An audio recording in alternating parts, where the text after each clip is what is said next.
Hello, I'm just gonna hang out here for a bit while I wait for things to coalesce, have people join in, and I need to do a tech check too to make sure that all the moving parts are working.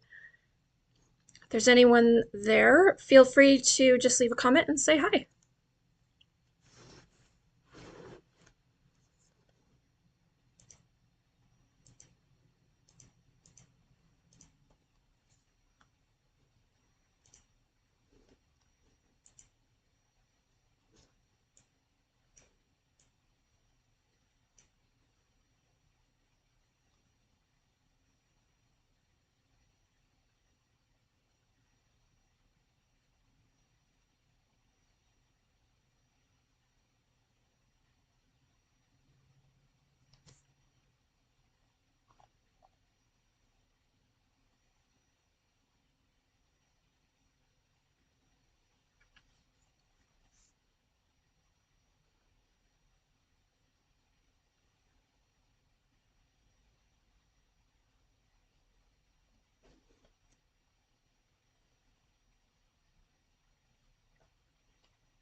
If you're just joining us, say hello. Oh, hello.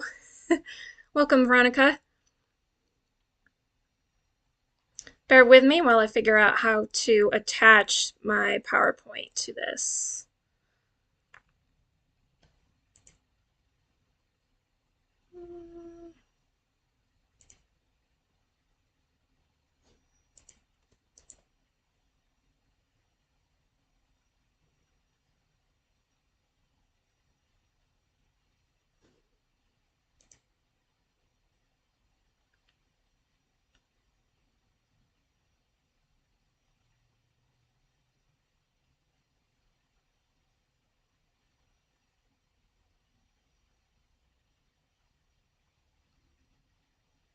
If you'd like, feel free to chat in the comments section. Just tell us about who you are, paste your shop link in, promote yourself.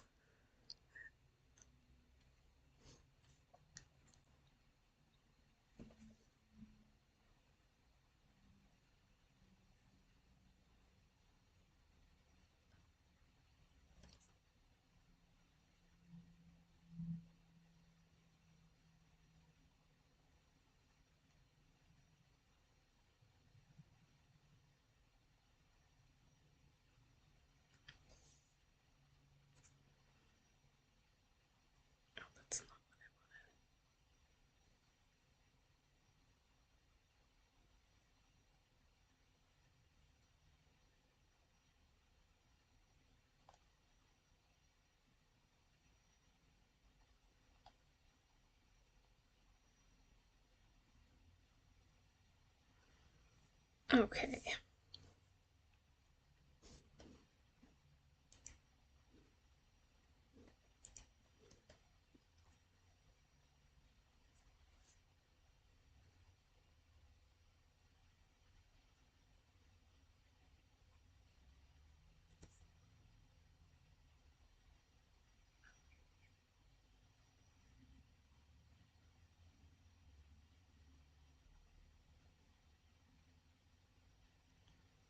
All right, it looks like there's about a 15-second delay between when I'm speaking and when what pops up on the screen catches up. So if there is a severe lag in when we are communicating, that is what's happening.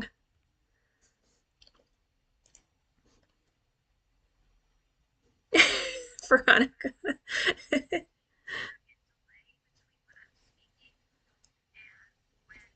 Oops. Just turn this down. Cool. Welcome, everybody. I'm gonna give it a few more minutes for people to arrive, and then I'll do a soft introduction, introduce myself and my background in my shop, and why this topic is so, I'm so passionate about it, and that'll give people more time to come into. Good morning in Germany.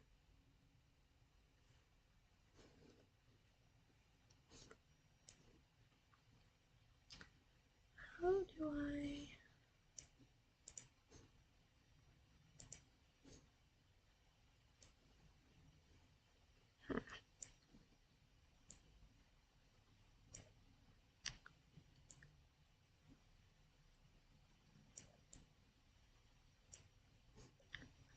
Get my computer booted.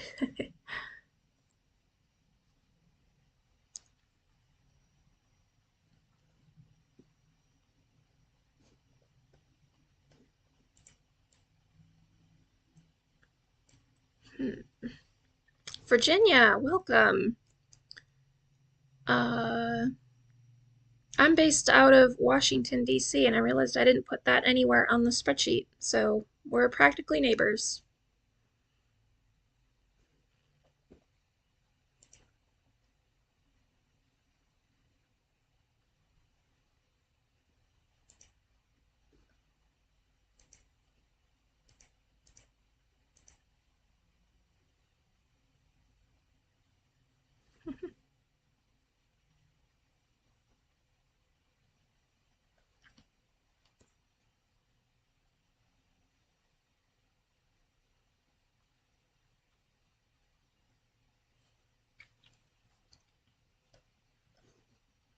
4 hours.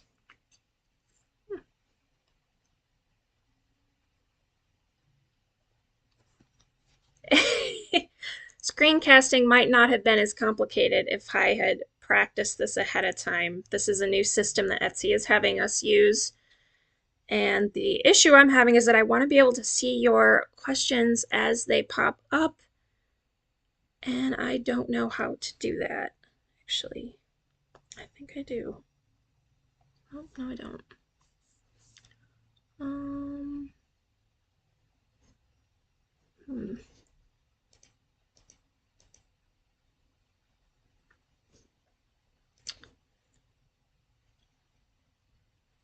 Oh, cool.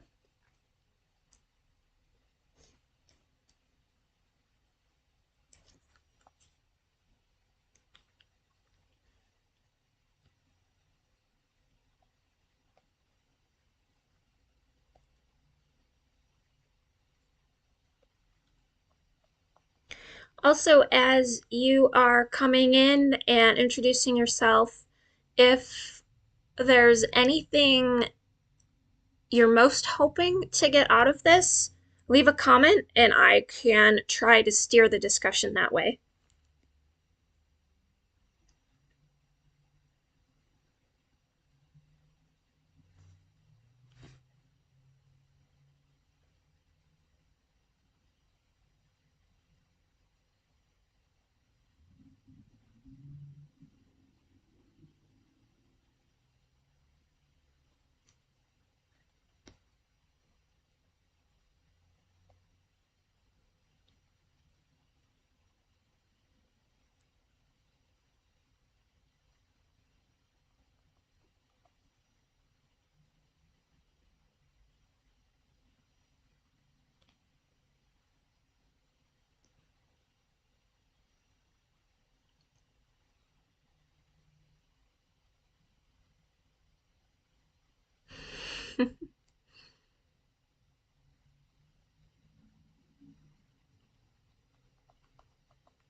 How to become a millionaire on Etsy.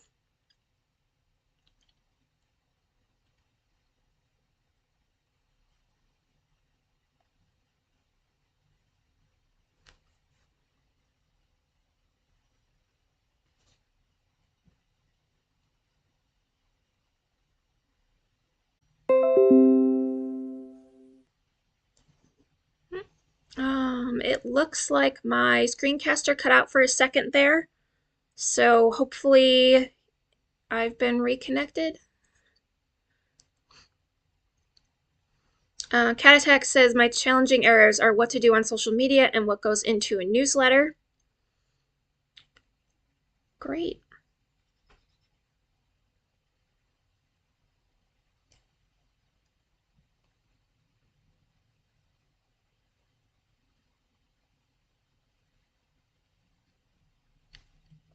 Actually, I think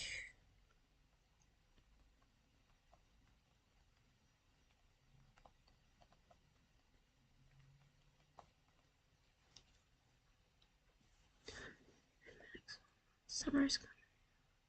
Oh, you might have to change your business model, Christopher.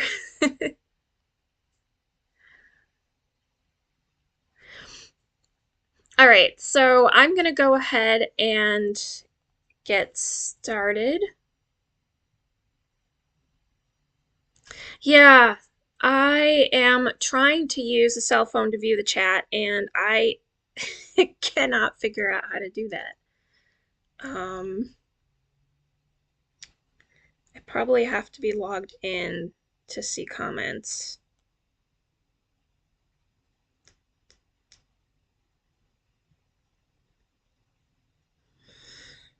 Hmm.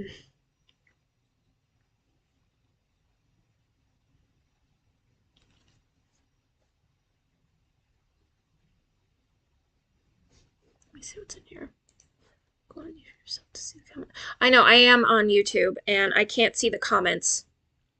All of you can probably see the comments because that's my screen that's up right now. But if I close this, I won't be able to see it.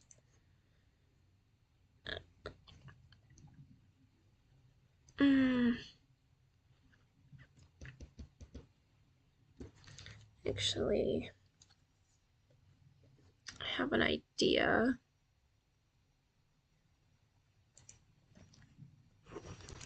Welcome. So we're gonna get into it in a couple of minutes.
I thought about doing a split screen, and the issue is that the way the screencaster works is it's either all or nothing.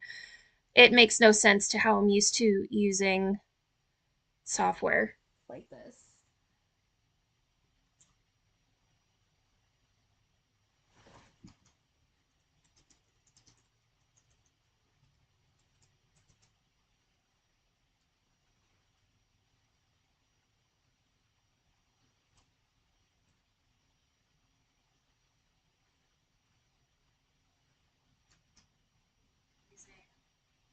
Software.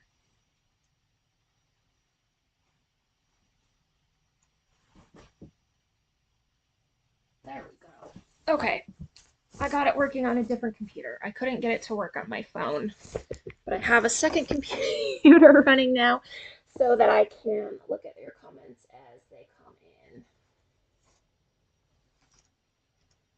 Okay.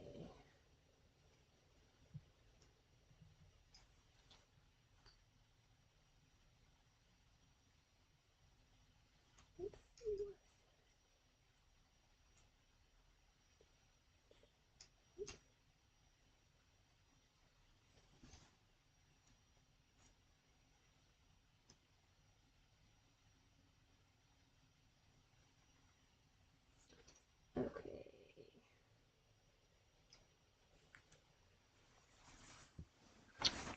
Social media.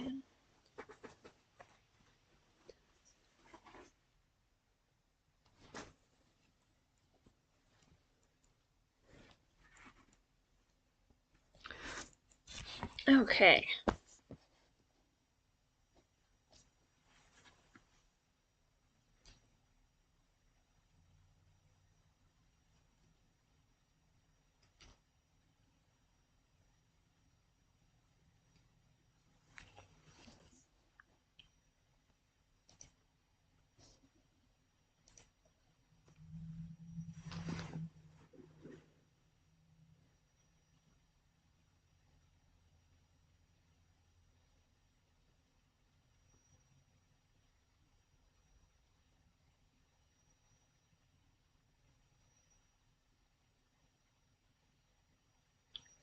All right, I'm just waiting to make sure that everything goes live. Okay, there we go.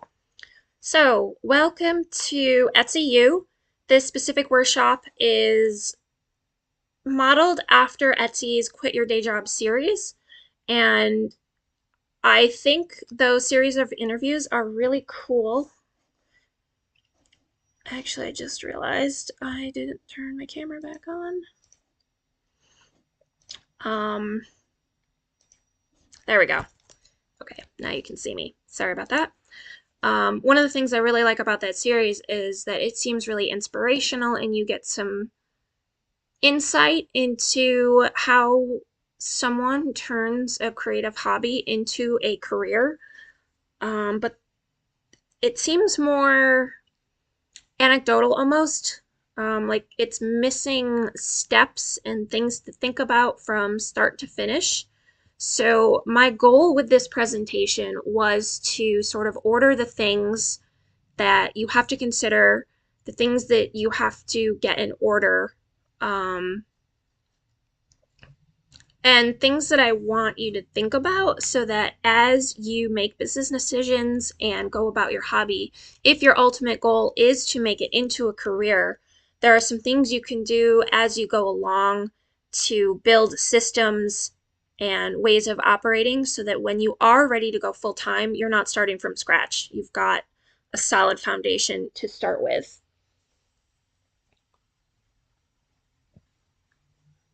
So, my name is Amanda Preske. I own a shop called Circuit Breaker Labs. I've been on Etsy since 2006, and the whole concept of my business is transforming circuit boards and broken electronics and other electronic related items into ornaments, accessories, jewelry, art, and those sorts of things. I've been full time with Circuit Breaker Labs since 2016, and I'll take you through how I did it, what I was thinking about, and um, things that I picked up and learned along the way. So I divided it into several chunks to make it more digestible. That's something that's going to be a theme throughout this presentation, um, which is this idea that some things sound so insurmountable until you actually break them down into smaller parts and then break those parts into smaller parts so things don't look so complicated. It can get overwhelming and hard to push through if it seems like there's too much to do. So I'll go through what I did and give you a background on where my head and self is at because our unique backgrounds will color the way that we view and run our businesses. And so I want to make sure that you understand where I'm coming from because the things I say are based on my experience and may not be fully applicable to your goals. So take everything I say with a grain of salt.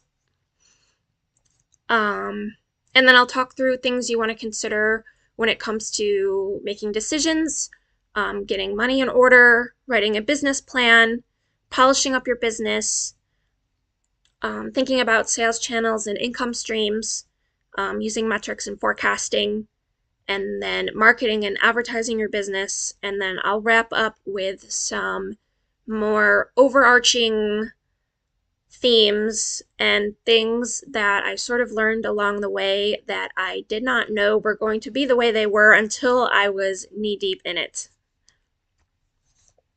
So, my journey started when I was a teenager. I've always loved making jewelry.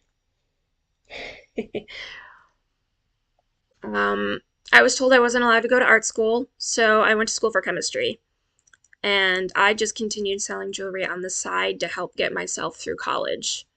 I joined Etsy in 2006, which was also when I first started college, and that was around the time I started experimenting with resin and circuit boards and broken stuff that was sitting around the lab was just calling to be made into something. And that's when Circuit Breaker Labs officially started. So basically, I stopped floundering with making all sorts of things. I'm sure a lot of creative people can understand what I mean by that. I loved making jewelry, at least I narrowed it down that far, but I was bead weaving and stringing and metalsmithing and working with clay and working with resin, and it was not cohesive. It didn't make sense. It was just what I felt like making. And once I started using circuit boards, I finally started to become more of a brand. I stopped doing the other things once I realized people really liked what I was creating, and then really started to focus on making that my thing, circuit board jewelry. So when I finished college, my Etsy shop was doing reasonably well for the time. I think I had a couple thousand sales, which was excellent for getting through college. But that happened around the recession. So I ended up going to graduate school, um, because in the sciences, they pay you to be in grad school, because I didn't know what else to do with myself. So I just kept growing my shop and my business on the side. And within a year of finishing my PhD, my business had grown to over $100,000 in sales a year. And I realized then, once I was doing my year end bookkeeping, that this was something I could do full time. I didn't conscientiously think or plan about doing it full time, but I realized that all the decisions and branding and marketing and customer relationships that I had built over all those years, because at this point, I guess about 10 or 11 years will have elapsed. I had a really solid business and a solid foundation. And when I looked at the numbers, I saw a very solid path forward where I could rely on the income from my business to support myself. So once I got my PhD, instead of actually going into science, the very next day, I went into work for myself. And that was in 2016, and I haven't looked back since.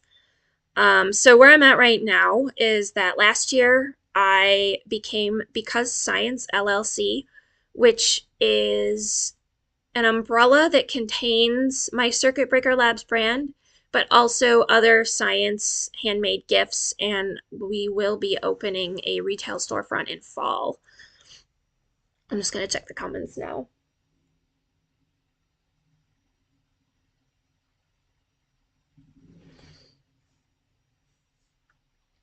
Yep. Meadow Moonlight says that was me for the first years, just making things with no purpose.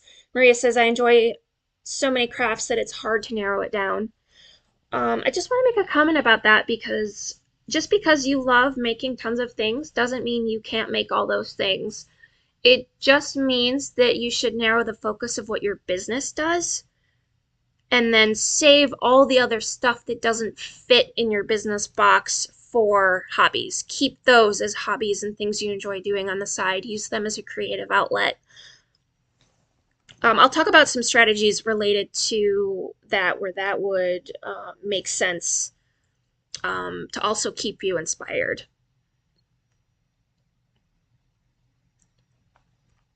So my business model is based on what I call a three-prong approach. I don't know if anyone else calls it this, but I find great value in this, especially in trying to build my career and build my business.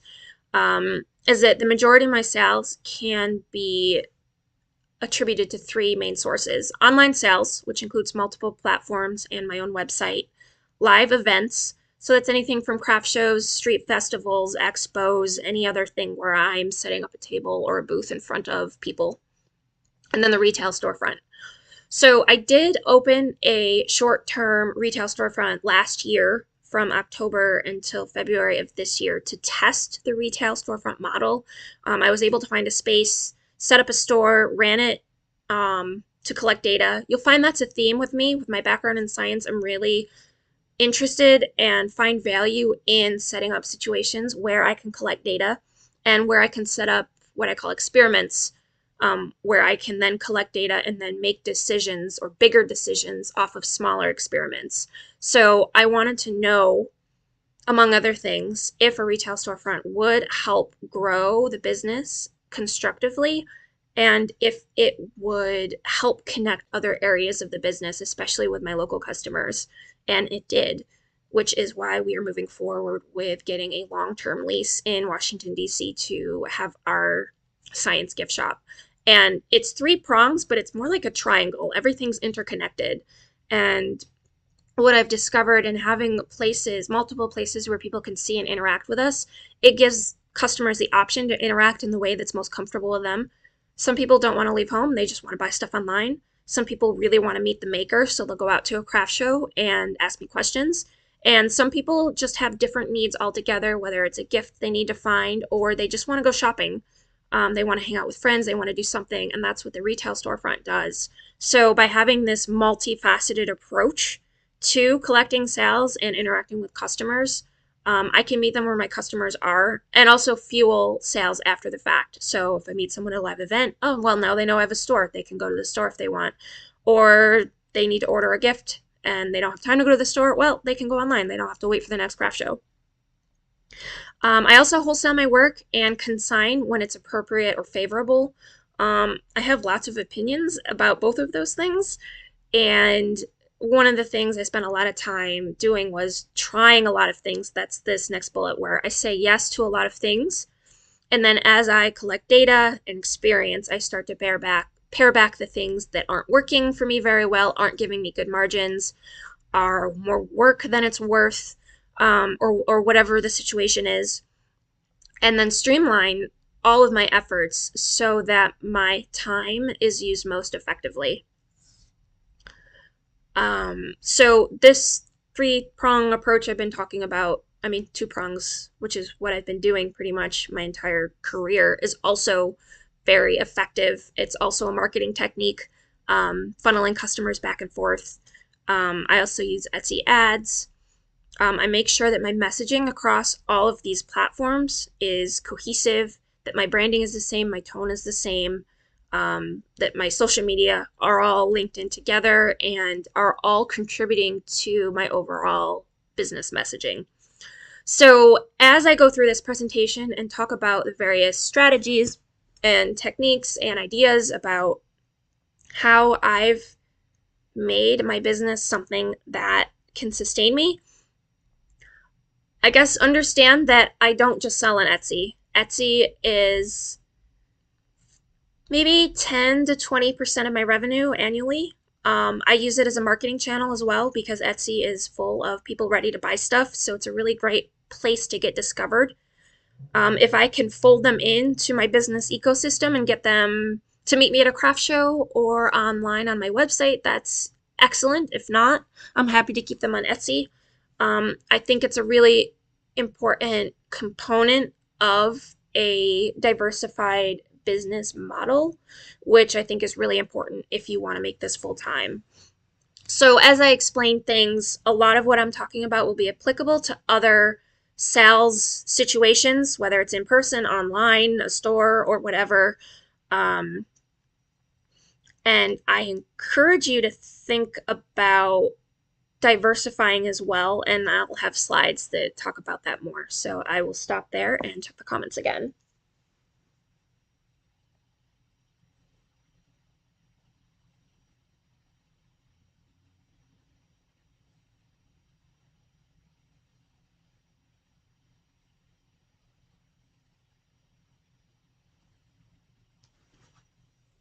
Okay, so I've got a question from PA Pro Apparel. It says, as your business has grown in success, how has that reflected upon your Etsy performance? Did it simulate the growth? Is your Etsy sales growing proportionally with overall growth?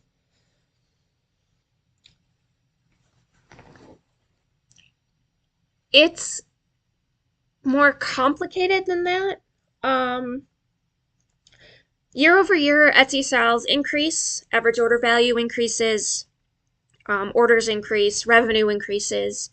Um, a lot of that is just because I've been on there a while and I keep renewing the same listings and then adding new ones. So I think right now my product catalog is over 400, possibly approaching 500. It definitely gets around the 500 marker around the holidays because I have a huge catalog of ornaments that I start renewing and relisting around fall. Um, Etsy certainly simulates some growth. What I found though is it's really difficult to convert Etsy customers into your own customers. Um, you don't own any of the customer information you have on Etsy, which is why I always encourage sellers to get their own website. For example, you're not allowed to just email your Etsy customers. Um, there are some legal ways to get not around that, but to incorporate Etsy customers into your business. But it involves a third party and Etsy API, and even then, the opt-in rate is, at least for me, is low. It's less than 10%. So possibly 10%. I think it's more like 4 to 5% of people who purchase from me on Etsy will choose to subscribe to my newsletter, for example. Um, I think just Etsy has built their platform over the years so well that that's where people go to buy things. When they say, I want a circuit board necklace, they don't say, oh, I want one from Circuit Breaker Labs. They say, oh, I got to go to Etsy and find that shop. They probably don't know what my name is. Part of my effort with my branding and marketing strategies is to try to get that name ingrained into people's brains so that they think to search for Circuit Breaker Labs instead of searching for a circuit board necklace or something along those lines, because I want people to know who I am in my business. I don't want them to forget who I am or just be a generic Etsy business. Um, so I don't know that Etsy has stimulated my growth. Most of that has come from other efforts, building online sales, adding other platforms, doing live events. Um, I started selling on live events because Etsy didn't exist when I started selling. So my skill set is more developed with in-person type sales situations. So that still is the majority of my sales right now. I also sell a really niche item. So it's a little bit harder. It means my customers are more dedicated. I probably have a higher return customer rate. Um, but it's harder to find my target customers on Etsy because that's not where they're hanging out.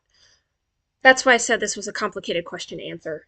And is my Etsy sales growing proportionally with overall growth? Um, I don't think so. I think it's close, but not quite.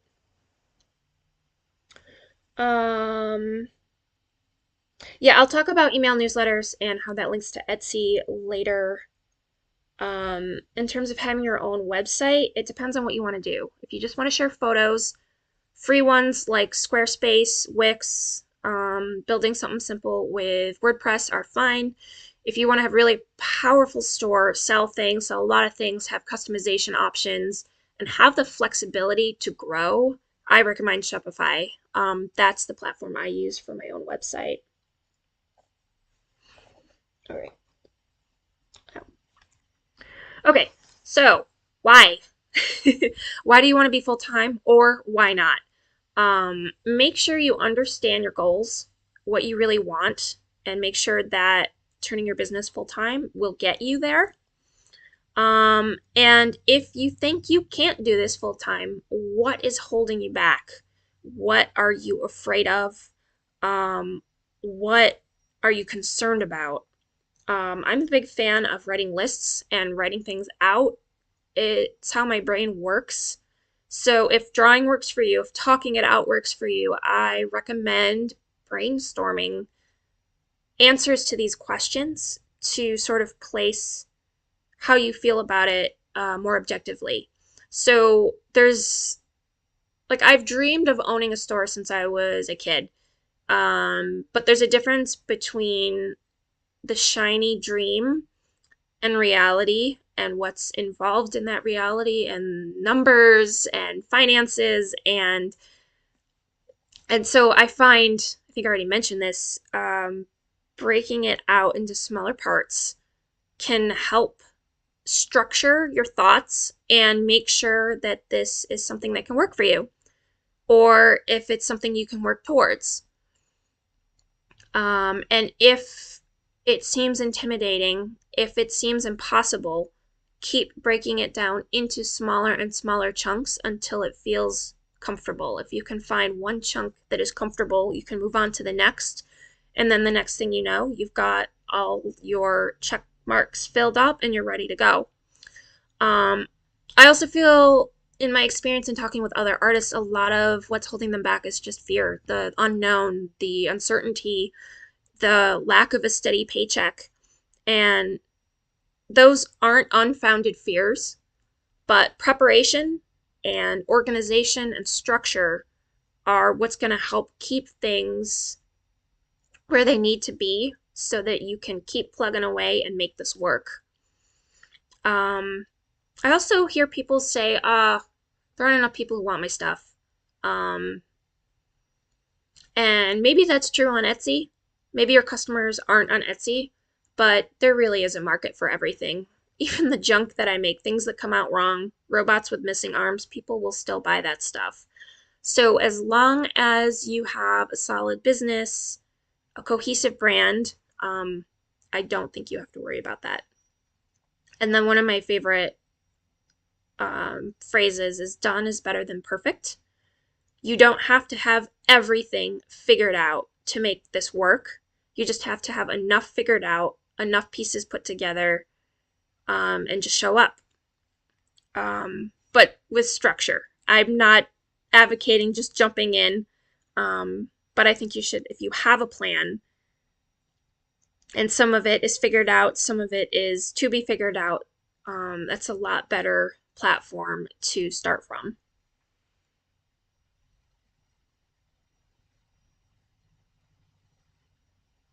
Okay. So now's a really great time to get honest about the numbers. So if you are afraid of money, about making it, about having enough, about sales, about all those things, break it down into smaller chunks.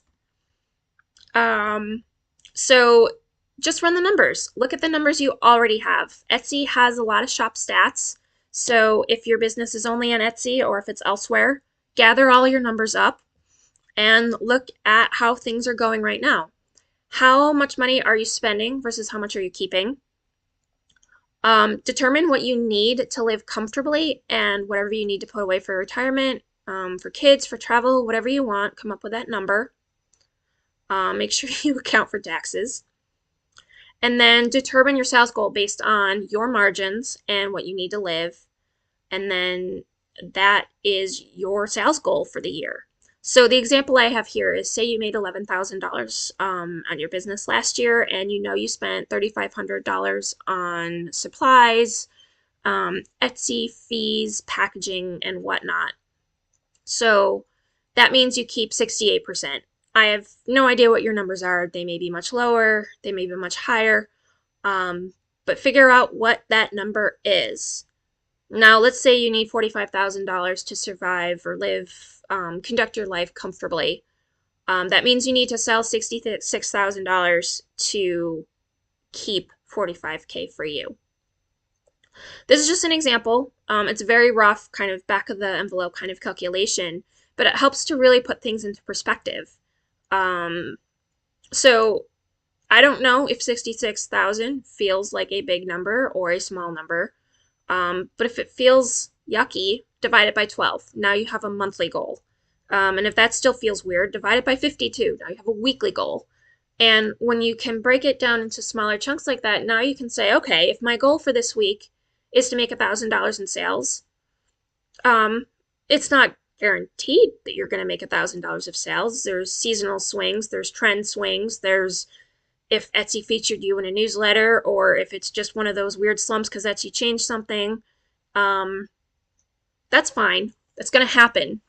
It'll ebb and flow, but that'll help you figure out how much stuff you need to make, how much inventory you need to keep, how much preparation you need to do ahead of time. and keep plugging away at those little chunks week by week by week, and then suddenly the whole year doesn't sound so insurmountable.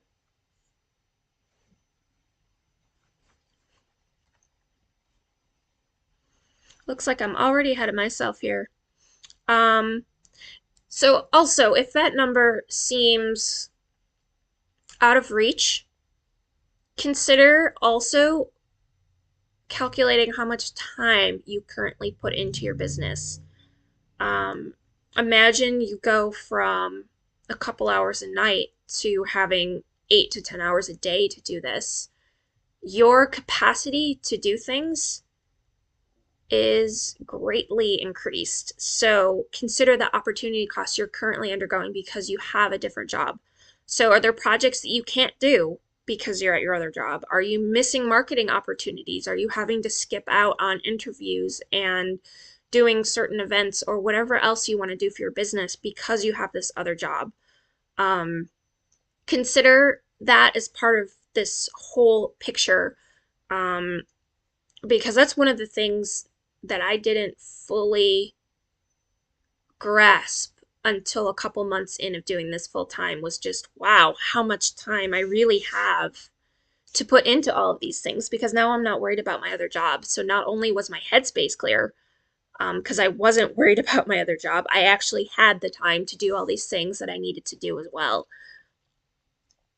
And then one other thing you definitely want to consider is do you have the capital to purchase the supplies? So if you want to grow your business from 11,000 to 66,000, that's 6 times increase. Can you spread that out over the year? Can you bootstrap? Can you find some other creative way to make that happen? Um, Make sure you have a plan for that. And I'll talk more about planning in the business plan section too. Um, Also make sure, and I would recommend this for anybody at any stage of their business, to make sure that your taxes and business paperwork are also in order. I'm a huge fan of outsourcing accounting specifically related tasks. So that's everything to do with your business structure, your income taxes, um, because you don't want to get audited for one. And it's so much easier to start now when things are small, build a relationship with the CPA, get to know them, and they can better help you as your business grows. So if you have questions about business structure, like should you be a sole proprietor or an LLC or something else, they can help you with that. They can help you figure out how to do estimated income taxes. They can help you figure out sales tax. They can show you techniques for keeping track of your expenses. Um, and they can't help with business licenses, but it's not too tricky, especially if you're a home-based business, to figure out the business licensing for your particular state. I am not the person to talk to about this stuff. I'm not an expert. I pay people to do this for me. um, but one of the resources I think I'll probably mention when I get to the business plan section is going to SCORE. It's spelled SCORE. It's a small business administration program where retired business owners volunteer to help new business owners navigate literally anything. So if you're not sure if you need a license, ask for a free consultation from someone from SCORE. It's all free. You just sign up, they pair you up with a mentor, and then you just download all your questions and they help you out.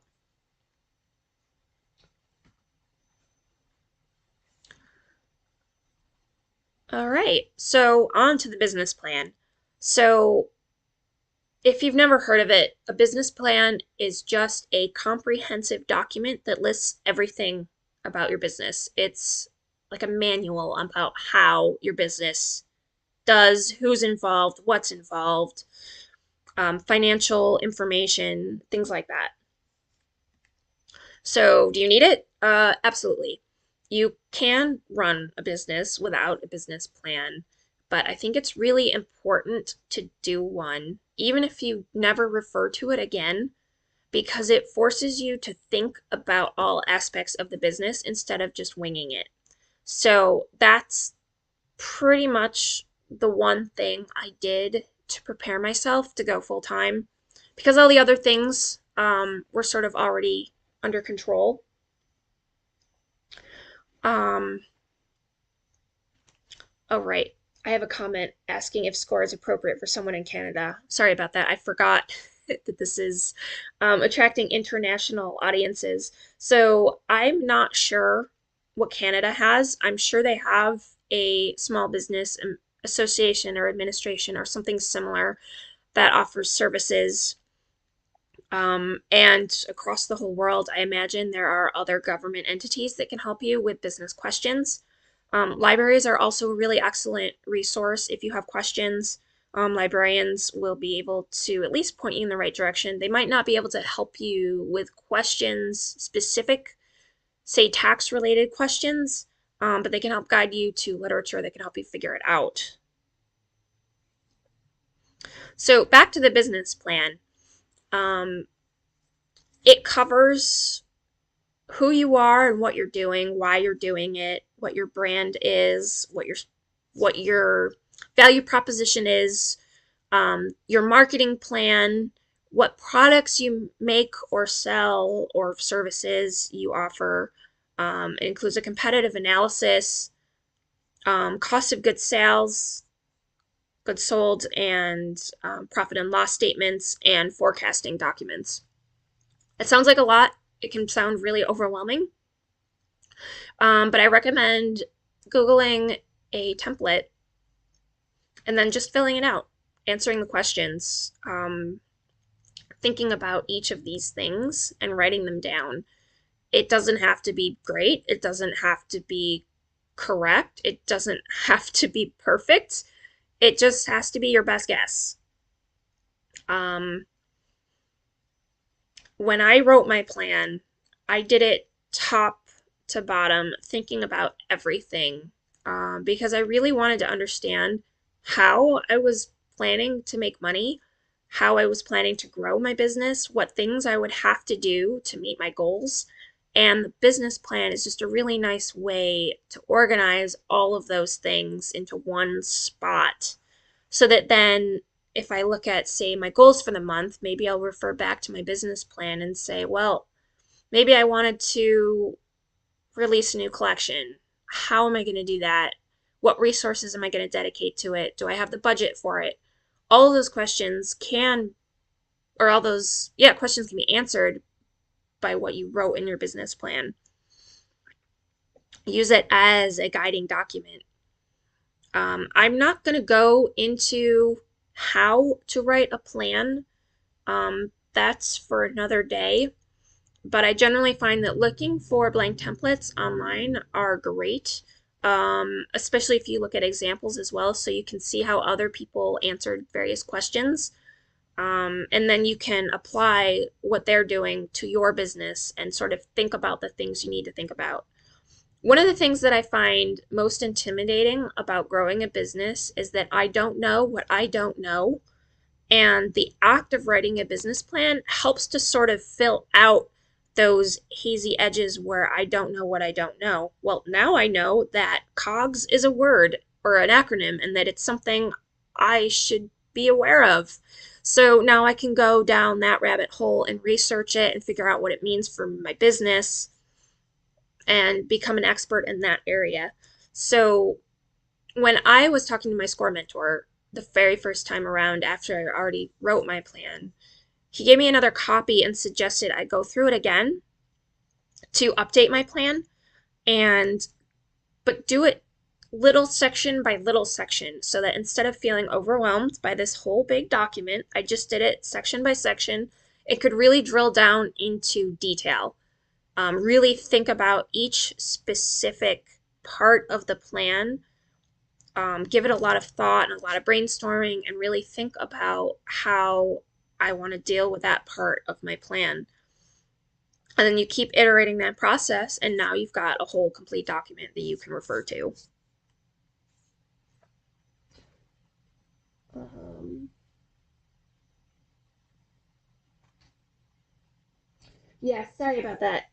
Bootstrapping is, I guess, a weird American term that is exactly what the next commenter said. Um, is basically using as little resources as possible to achieve something. So when I was starting out with craft shows, I bootstrapped by borrowing a table from my parents, using an old piece of fabric my mom wasn't using as a table cover. I built displays to hold my products by just grabbing random containers from around my room and sort of putting things together as nicely as I could.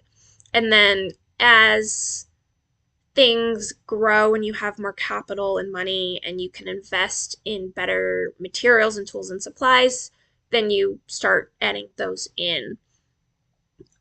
So it's just ways of achieving whatever goal you have using resources you already have at your hands. Um, So I recommend going back to your business plan at least once a year just to touch base with your mission and goals, keep yourself accountable, and update it as well because a lot happens in a year. You learn a lot. You may look back and say, well, that was a weird thing that I wrote down. That's definitely not how that works. So you can update it with what you've learned along the way. And I already talked about this. So my bottom comment here says Google everything. There are answers. So nowadays, it's pretty easy to find answers for almost anything. How to write a business plan, how to post on social media, how to build a strategy, how to uh, find a raw material that you need. Um, don't get hung up on things you don't know. Just go to Google and ask.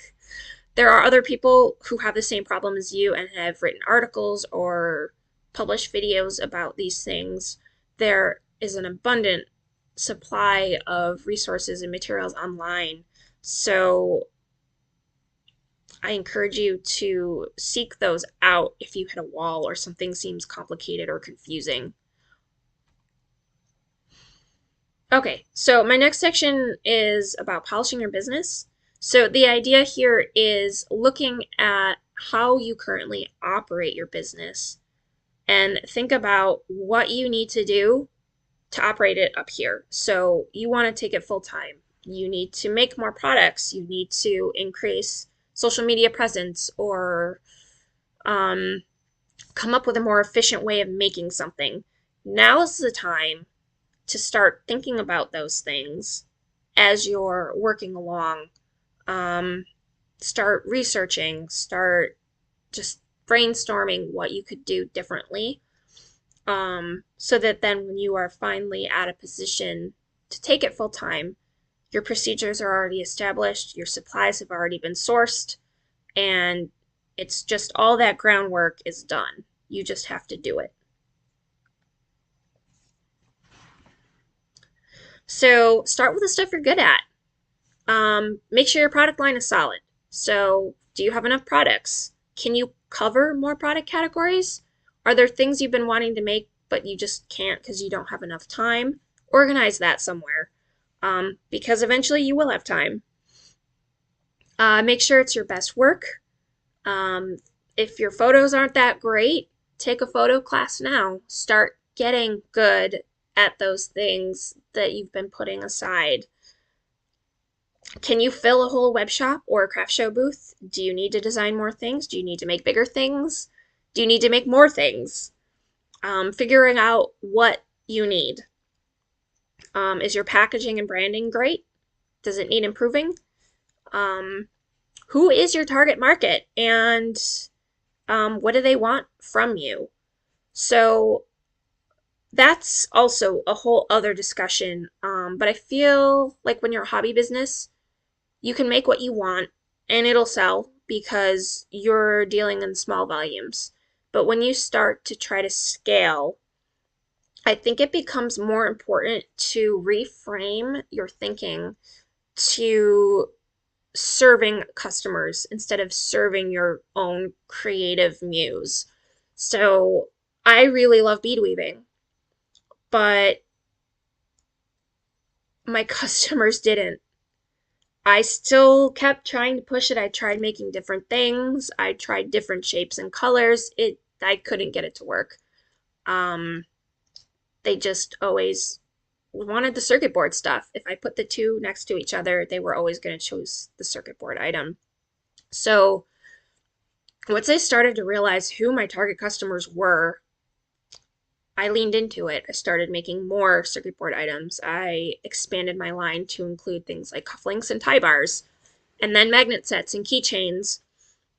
And then once I started making those things, it became very clear that my target customers were very specifically scientists. So now when I make decisions, I make them thinking, well, what would a scientist want? Not what do I feel like making today? So by flipping how you approach things, you'll have a much easier time selling and selling at scale.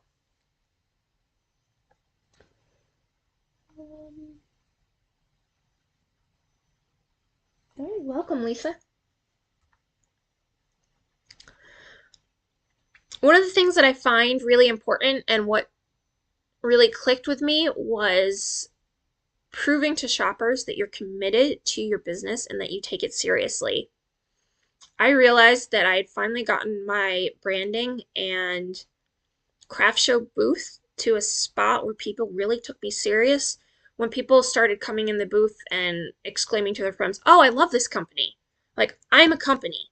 That's how they viewed me, which is exactly what I wanted. I wanted people to view me as a legitimate, reliable business, um,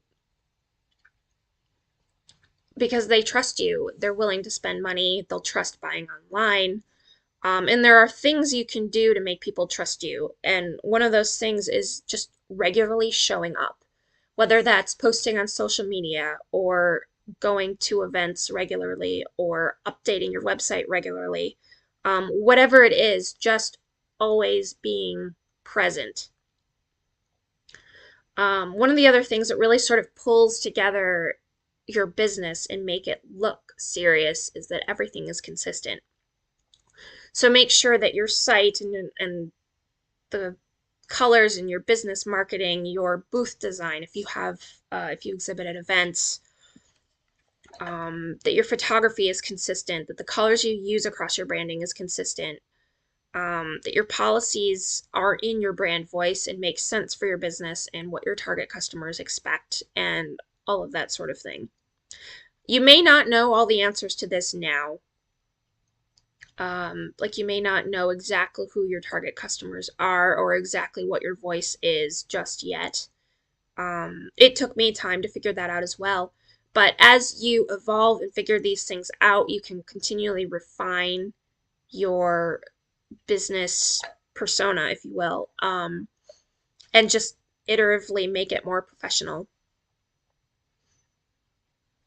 Also think about other things for your shop as well to make sure that all that stuff is filled out. So if there is this place on your shop to fill out with a photo or information, fill it out. Don't leave anything blank. Make sure your policies and customer service are consistent and well articulated, that your return policy is spelled out and that you honor it. Um, Not only is it better for Etsy's search algorithm, because if you're missing things in your shop, like policies and whatnot, it will rank you lower in search. But you'll also have a higher conversion rate anyway because customers will feel more comfortable purchasing from you.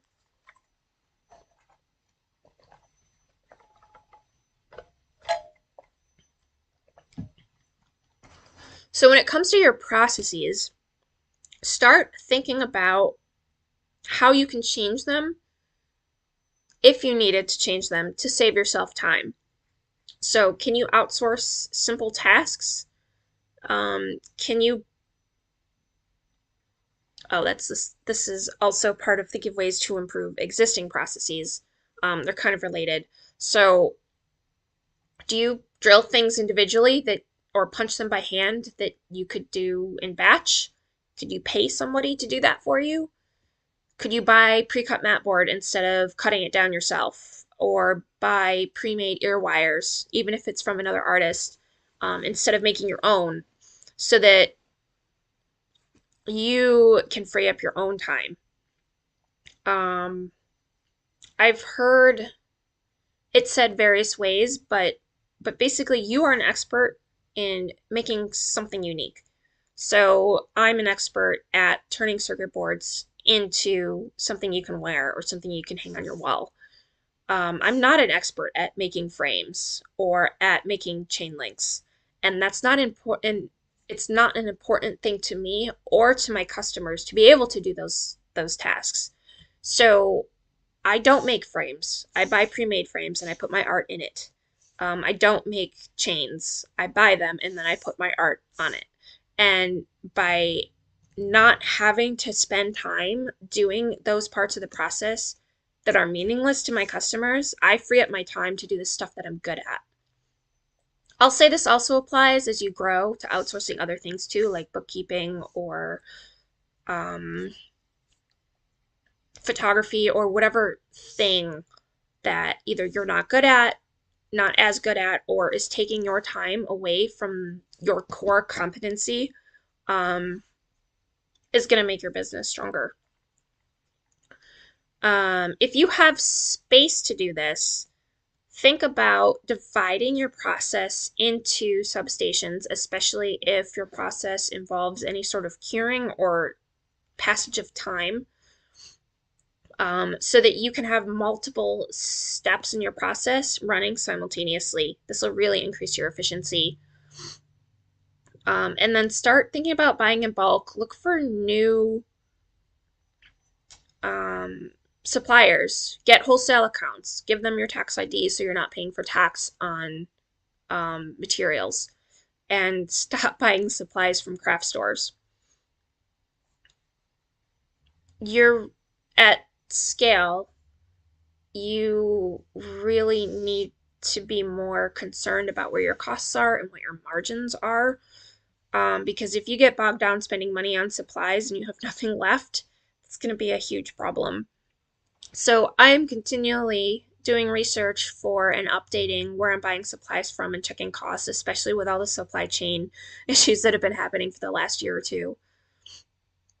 Just get that stuff sorted out, or at least start doing research and figuring out how to bring your costs down and make your processes more efficient.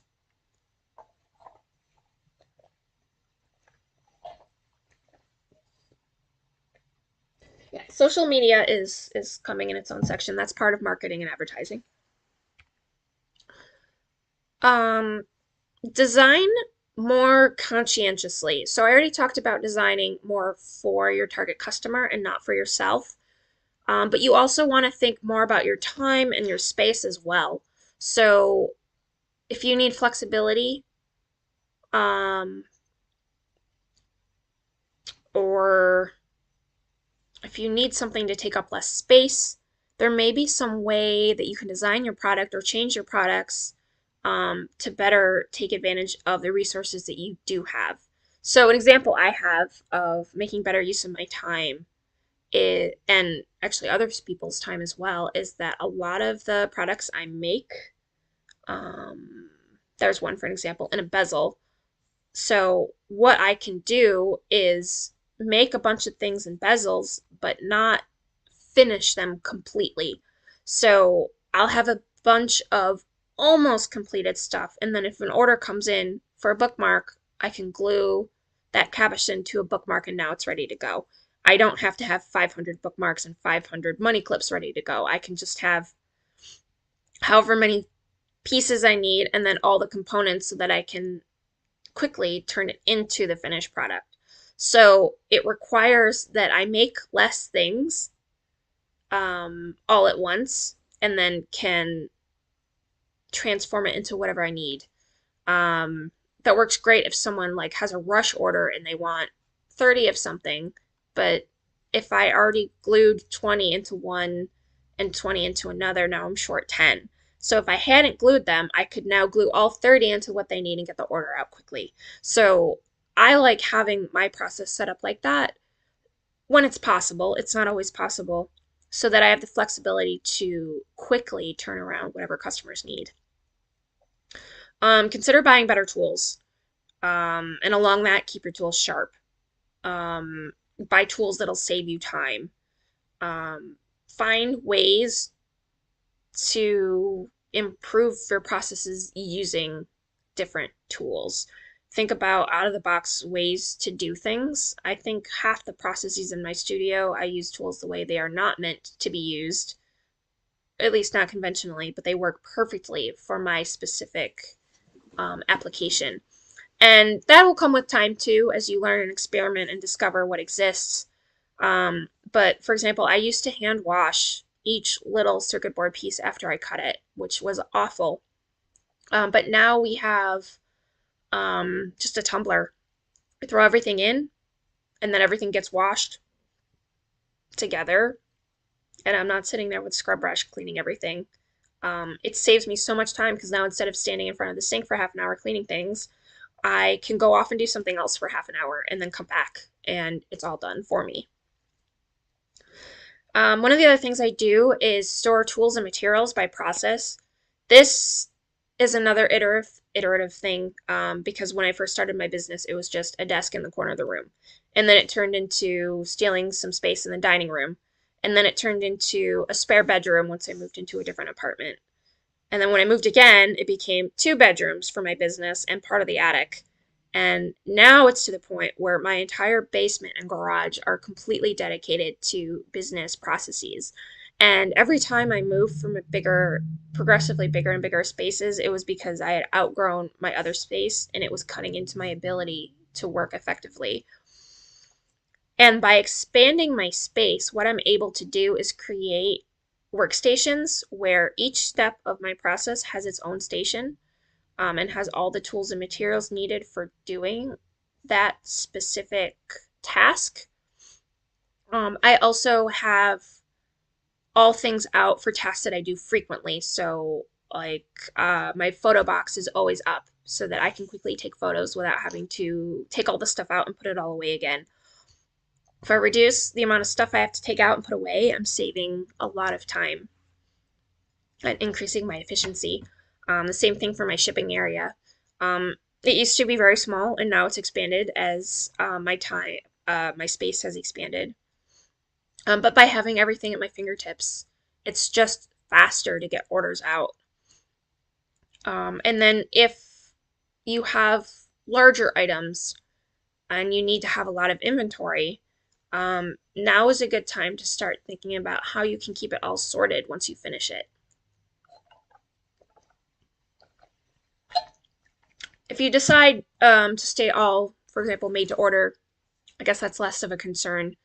But if you scale, it's going to be more difficult to keep customers happy, especially with the way Etsy is moving, with where they want you to ship stuff really quickly. So I used to be more of a sort of made to order, or as I was mentioning earlier, glue to order. Um, but as things have grown and grown and grown, it's harder for me to keep up with, and my efficiency actually improves if I just make everything and have it all ready to ship. And that requires more storage. So I've devised several storage systems to manage my inventory and keep it all organized. Um, so if you think that's going to be something you'll concern yourself with at some point, start looking into solutions, start looking into storage options or software to help you manage inventory or things like that, and just sort of figure out what's out there. So that instead of coming to a situation and being like, I don't know where anything is and it's a mess, you already have a system ready to go. You just have to implement it. Um, okay, no new comments. Now is also a really great time, actually, any time is a really great time to get comfortable with pricing. So make sure that your prices are doing you justice, that they are going to do what they need to for you. So, um, if you haven't really thought about this a lot, I'm just going to talk about it briefly. So when I think about pricing, I think about two models. One is cost based, and then the other is value based. The idea with cost based is that you set up basically a formula based on your costs, your fixed cost, and your material costs, overhead, things like that. You build a formula, you plug in the information to make that product. So here I've got a star ornament, so The components used to make it are circuit board and cord. That's the material cost. Tool cost include router, electricity, overhead, router bits, sandpaper, tumbling media, files, wire trimmers. Um, there's probably other things. And coming up with some sort of formula so that then I can say, well, if I make one of these ornaments and it takes me 8 minutes to make it, and whatever my hourly rate is, I now have a cost-based formula for generating the price for this product. So you can apply that to all your products and make sure that you account for margins for profit and retail pricing. Value-based looks at covering your costs and then adding a fluffy buffer on top of that. So for me, I like doing value-based pricing because it helps the customer understand what they're looking at. So I'll give you an interesting example. So I have two different versions of a heart necklace that I make. One is very tiny and made of sterling silver. One is much larger and made of silver-plated pewter. It costs 10 times more to make the tiny sterling silver one than it does the big one. But if I put them out at a craft show with the big one costing less than the tiny one, people just cannot get it. They do not understand. They're so confused. They ask me, why is this one so much more? It's so tiny. And then I have to go through this spiel and explain to the customer, oh, it's sterling silver and it's hard to make and all these other things. And it's not a great situation to be in. So for those situations, I employ value-based pricing. So I jack the price on the big heart because my customers expect the bigger one to cost more. So if I go against what my customers expect, it causes friction, it causes distrust, oddly enough, and it creates this barrier that they can't get over where they're just so caught up on why this discrepancy exists that they can't make a purchase decision. So I apply this with things that are larger, they cost more, even if it's easier for me to make. It just keeps customer expectations in line. So when you're doing your pricing, um, also make sure that you're accounting for profit. So you can't just cover your materials, time, and overhead, or you won't be able to grow your business, or you won't have room to buy new tools or try new things. Um, also, if you plan to wholesale your work at some point, you'll have to account for those margins and then double those prices to get your retail prices. Um, that may make you feel very uncomfortable if suddenly now a thing that you used to sell for $12 now has to cost 30 in order to make this whole thing work. Try to get comfortable with that uncomfortable feeling, but also don't jump straight to that price. Start increasing your prices now. My pendants, I think, used to be like $8 to $10, way underpriced, and now they start at 30. So the simplest things I have start around $30. And one of the ways that, other than building that price slowly over the years up to the point it is at now, one of the other techniques you can use to help get you to that price is to increase your branding and your messaging. So if you're communicating with your customers that you are a one-of-a-kind heirloom handmade business making these really, really nice products and your photos show really nice products, people are going to pay the price you ask. Competing for lowest price is a losing strategy unless you have the margins or the output to make it work. I see that a lot on Etsy where people are constantly trying to undercut other sellers, and I really don't see that being sustainable long term unless you have the margins or the output to make it work. If you're a power seller selling tens of thousands of Scrabble tile necklaces, I'm sure you can afford to sell them at $4 a piece because you're making so many thousands of them that you're getting the margins off everyone to be able to make enough money. But if your output isn't that high or your margins just aren't that high, it's gonna be so hard for you to get enough sales to be able to make this work. There are, since I started on Etsy, have been more what I consider my direct competitors, other people making things out of circuit boards coming into Etsy. I think I am either the most expensive or the second most expensive brand on Etsy. And I keep raising my prices. If I get busy, I just raise my prices. It doesn't seem to be slowing me down at all. So part of that may be that I am niche, that I don't have too many competitors, but I do have other competitors. It seems like Etsy prices kind of get fixed in some areas and things, probably t-shirts and scrunchies and stickers. You'd have to have a good reason to go outside those, um, especially if you have a lot of competitors or a lot of comparable products that Etsy buyers could choose from. Um, but to that, I'd say consider creative ways to get out of that rut. Can you package stickers in a cute way, like multi-packs, that get you out of bottom of the barrel pricing? Can you include something else that adds value to the customer?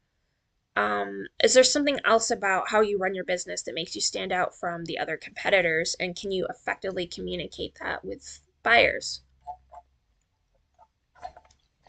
And then these resources here, I'm not sure if Crafty Base is still around, or I think there's one called Stitch Works or something like that. Basically, they're tools for helping you understand your costs and determine prices to make sure that you aren't underselling yourself. Um, Gonna make sure that my comments didn't time out because I haven't seen a new post in a while.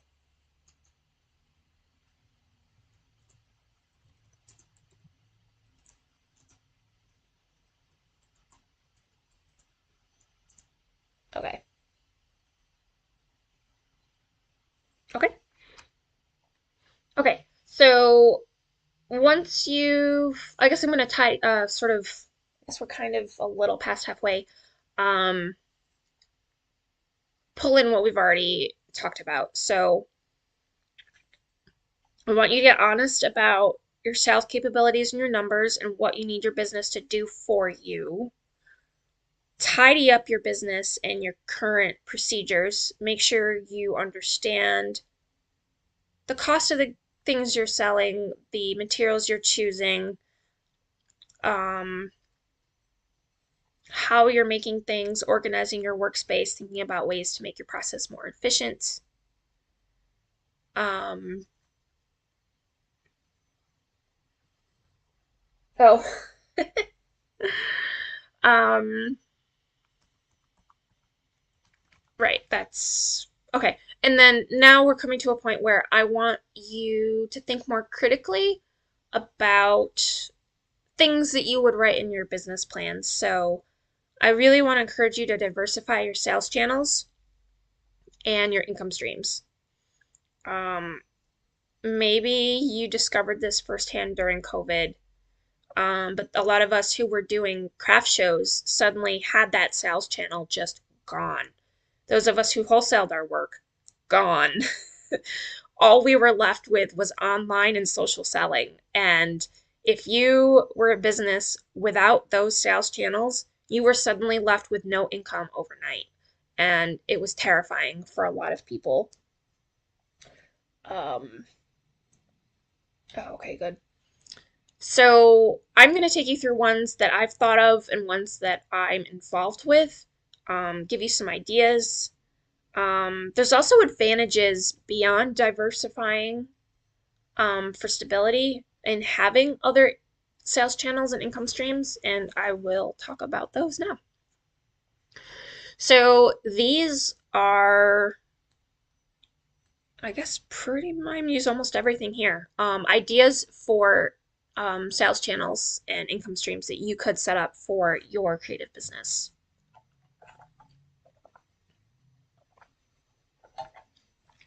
Obviously, Etsy, that's why we're all here.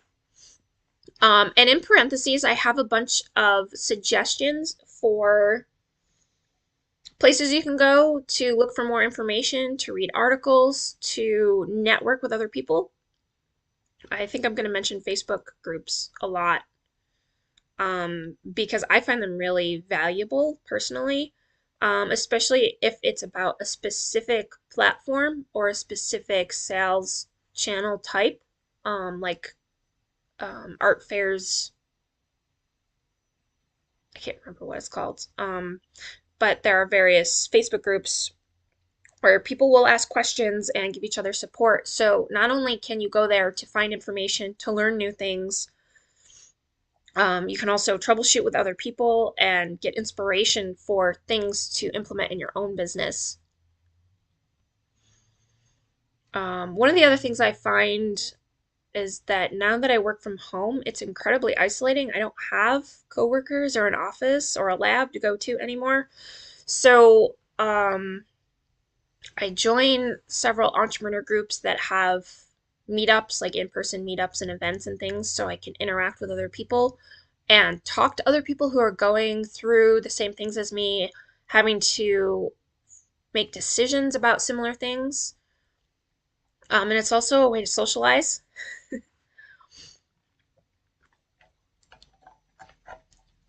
So, in terms of online, there are tons of platforms out there for selling handmade or even not handmade things. So I haven't listed them all out here, but obviously Etsy is the top one for handmade. Amazon's the top overall marketplace. Walmart's not too far behind. eBay is also a pretty popular online source. But with anything I'll say, in terms of which income streams or platforms you're considering, is always think back to who your target customers are and go there. So I'm currently on Etsy, eBay, and Handmade at Amazon and my own website. I played around with some other platforms during COVID that sort of fizzled out. My only comment about that is don't try everything. Try things that make sense and things that you have time for. I find it's generally more valuable to put more time and effort into solidifying the ones that are already serving you than trying to add more. So I only started adding Amazon when I felt like Etsy was in a good place. And I only started adding eBay when I thought I sort of understood my way around Amazon. Learning a new platform is a lot of effort, and they're all so very different and have their own quirks. Imagine trying to do another Etsy all over again, knowing nothing about Etsy. That's exactly what it's like.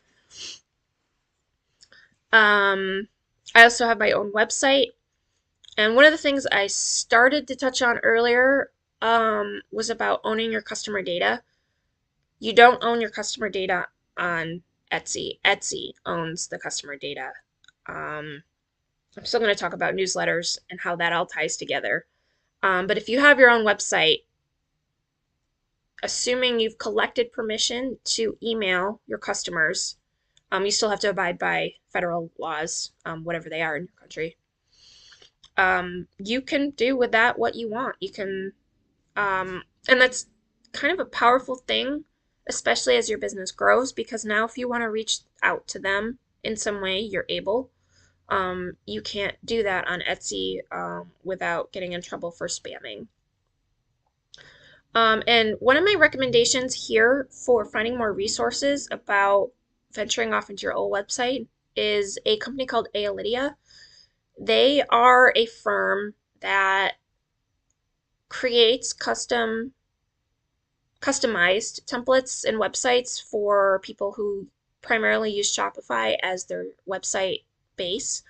And while their primary business is doing those sites custom for people, they have an extensive collection of blogs and resources and information on their website about all business topics, not even beyond just website stuff. They'll talk about brick and mortar stuff, they'll talk about craft show stuff.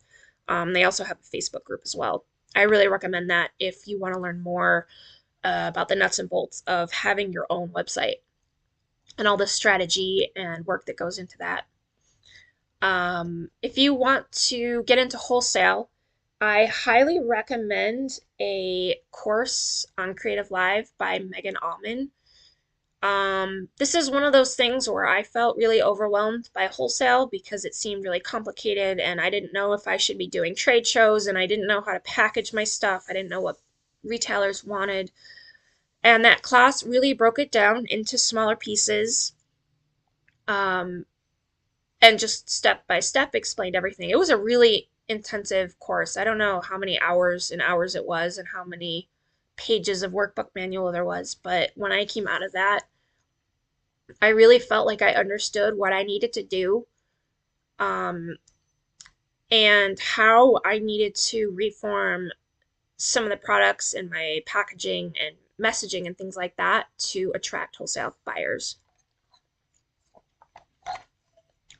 Um, a lot has changed in about the last 5 years with handmade specific wholesale platforms. It used to be the only one around was Wholesale Crafts, which became Indie Me. It was kind of it's more for like higher end craft galleries. That's where they would go to source products. But if you're more trendy or quirky or lower price point, some of the newer platforms like Fair and Abound, they're like Etsy, but they're for wholesale. So it's a wholesale marketplace, so you are connected with buyers looking to buy things. And so that is one of the easiest ways to get into wholesale without having to do trade shows, which cost a lot of money. Consignment. So this is one of those things that I said I have opinions on. So the issue with consignment is that you don't get paid until they sell your stuff.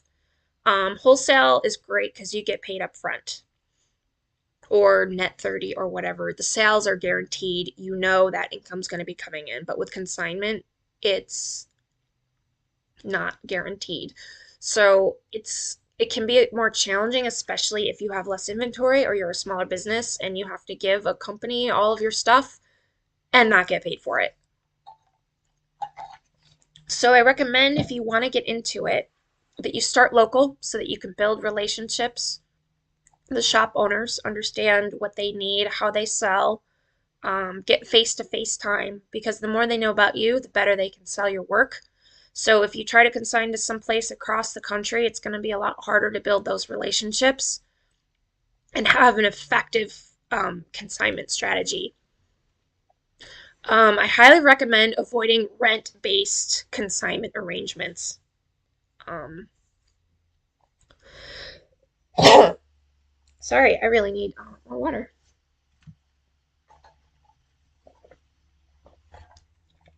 So the issue with a rent-based situation, and what this even means, is that there are some consignment agreements or hybrid versions where you pay a monthly fee to be in someone's store. So you basically pay for shelf space.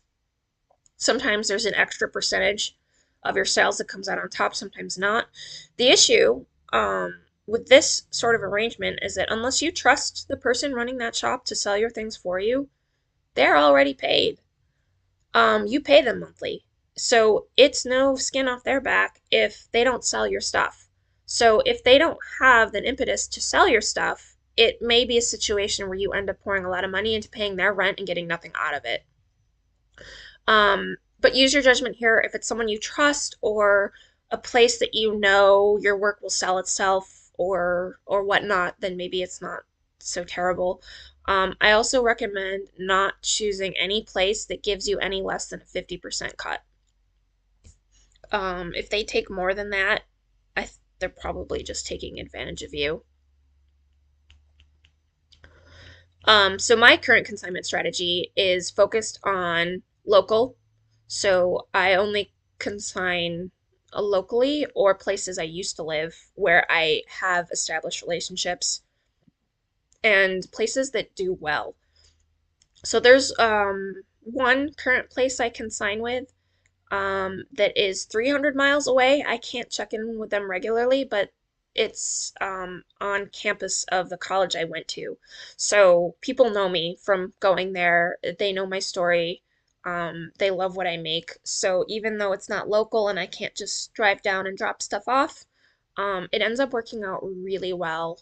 They also do a lot of effort with social media and will tag each other back and forth. And so I would consider those intangibles. There's other facets of that relationship that are beneficial to me. So I may consider that something worth pursuing. Live events. So I say live events instead of craft shows because I really want you, if you're doing events, to think outside the box. You're not stuck just doing craft shows. If you make animal jewelry, go to a adoption event and set up a table. If they don't have that, ask them to do it. Don't be afraid to just email or call places up and be like, hey, I make XYZ. I think it would be really awesome. I think to be there, I think that your event attendees would like to see what I have. Can we do something? So I'll reach out all the time. I do a lot of events at science expos. So in the academic world, say if you're a physicist, you're going to go to the American Physical Society meeting once a year. And there's an expo there where like companies that make lasers set up a booth.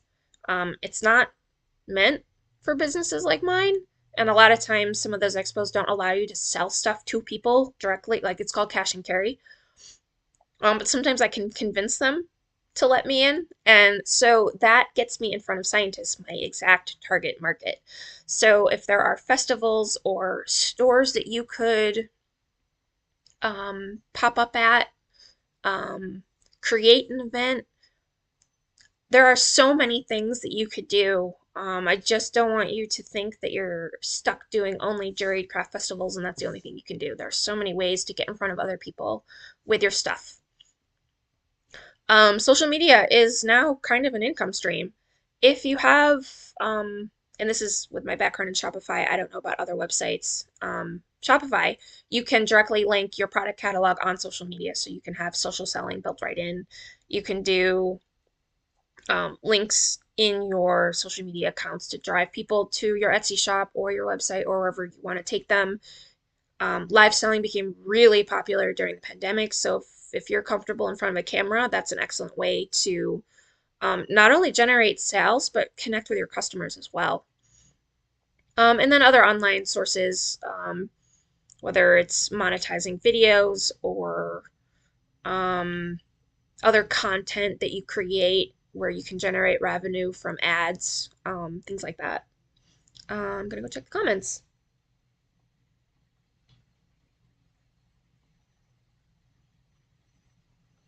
They want to know if I'm going to share this presentation. Once this is done airing live, it will be available on my YouTube channel as a viewable normal video. Crafty Base is still in business. Okay, good to know. Um, Nothing wrong with an Excel sheet, um, which is actually how I do things. But if you want guided help, I think Crafty Base can be really helpful for that, especially if numbers are not something you're particularly comfortable with. Um, what is the name of the course and who teaches it? I don't actually know the specific name of the course. She has a bunch of different courses. Her name is Megan Auman, Auman, and it's on Creative Live. She has courses about branding and maybe even packaging or product design. Um, but whichever one is about wholesale is the one I was referring to. So a 70-30 consignment is decent. If 70% is going to you, I would consider that extremely decent, very fair. I'd actually wonder how the heck the shop is making any money if they're only retaining 30%. After running a storefront and seeing what costs are actually involved, unless you're in a very high foot traffic area, it is really hard to generate sales and cover all your expenses because now you're looking at real estate taxes, rent that can be very high, paying employees to run the register and manage the store, purchasing inventory or consigning it in this case. Um, so that 70-30 might not last very long. they may realize eventually they'll have to change that. But also, if it's like an arts guild or something like that, or they're not for profit, they might be offering terms that are more favorable to the artist. How would you gather buyers' info for a live event? Tammy, I don't understand what you mean by that question. If you could rephrase that, I'll come back to it.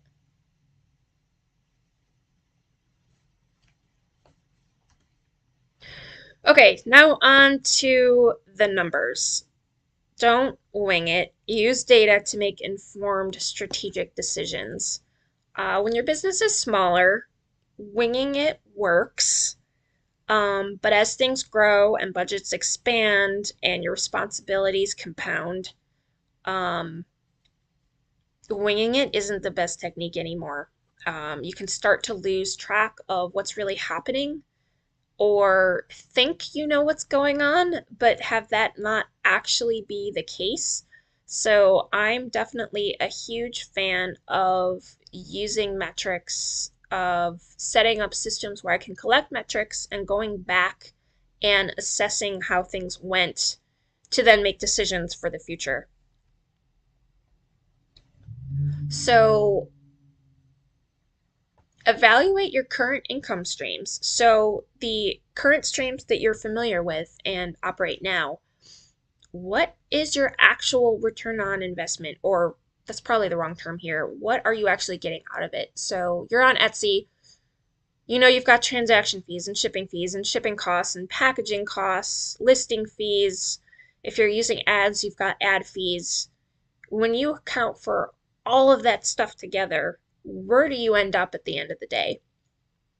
What do your numbers actually look like? So when you look at your stats and it says you've made $600, how much of that do you actually keep? Um, Look at other places you're selling, if you're doing events or if you're on your other platforms. Is the time and the sales you get worth being there? It may be worth recording the time it takes you to list stuff on Etsy. Do you know how much time you spend working on your Etsy shop? On a weekly or monthly basis? Do you know how much money you get from all that effort? Start assigning numbers to things so that you can compare them to other things that you do. And then if you're sitting in your studio space on an afternoon going, what do I do today? You can base your decisions off of where it's best you spend your time. Um, Vet new shows and platforms by attending them, surfing, asking other people about them before you dedicate further time, effort, or money to try them. Sometimes I break this rule and I'll just jump into a first year event because it looks like they have their stuff together and it's worth trying it because there's nothing else to lose. So I'll say opportunity cost a lot. It's a marketing idea, base or economics thing, or basically, if you have multiple options, doing one prevents results or things from happening over here. So every weekend, I can choose to go out and do a show or stay in my studio and make more stuff. So if I do too many shows, I don't have enough time in my studio to work. Um, if I choose great shows, then I'm not too upset about that because now I've made a lot of money. But if I pick a show and it ends up being a dud, now I'm stuck there, not being able to work in my studio. So my time is not being used effectively. So the opportunity cost of going to a new show that I haven't vetted is that I may lose that time that I could have been using generating money or doing something productive in some other way. Um, but also go back and analyze the things that were successful. Why was it successful? Was your target customer there? Was the area you were in more affluent? Did they have more money to spend on your expensive handmade stuff? What did that event or online platform do that seems to be working for you. If it was an event, was it just tons and tons of people? Was that what made it work? Um, Try to figure out ways to assign metrics or numbers to the things that you do so that then you can apply them to new things and then figure out, well, does this fit into what I consider a successful combination of metrics? So, for example, I did a first time show last weekend. It was called Earth Day Every Day. I was like, you'd think for my company making stuff out of broken electronics that people who like recycling and value the earth might be interested in my products. They are, but scientists are more interested in it. So it's not a perfect target market match, but I had nothing else going on that weekend. All the work I had wanted to do prior to it was taken care of. So spending my day at that show, the opportunity cost was, I guess, sitting around watching TV, which is not an invalid thing. You should value time to relax. However, you do choose to do that. But there were other metrics about that event that checked off in my head as being things that would contribute to a successful event. I generally don't trust first year events because they don't know what they're doing. People don't know about it. There's not enough people to make the sales I need to make, or whatever the reason. But I noticed this organization was extremely good with communicating information about the show. Their marketing and branding for the event was well done. And the place they chose to have the event was a very affluent area. Um, and they were closing the street down, so it was going to be hard to miss that this event was happening. So I opted to try it. The cost was also pretty low. I think it was $50, which is insanely low from what I'm used to paying for. So I thought, why not? I'll try it. And it ended up being what I consider a decent event. It wasn't crazy, crazy sold out of everything, crazy, but it was solid. I met new people, I made connections, I got to sell a lot of my work, um, and I think two or three people I met had already seen me at some other show, so I was reinforcing my brand to them. So all in all, it was a good event to be at. It's not always going to be that way, but generally, if you know what metrics are going to make something successful, you can sort of scope out a new thing, see if it meets those metrics that you determined to be important to you, so that your decision making process becomes more about numbers and less about gut feeling. I'm not discounting gut feeling. It's definitely something to consider. Like if you feel like something about it feels right, try it, but also still attach numbers to it so that you can analyze it and be able to compare it to other things that you're doing.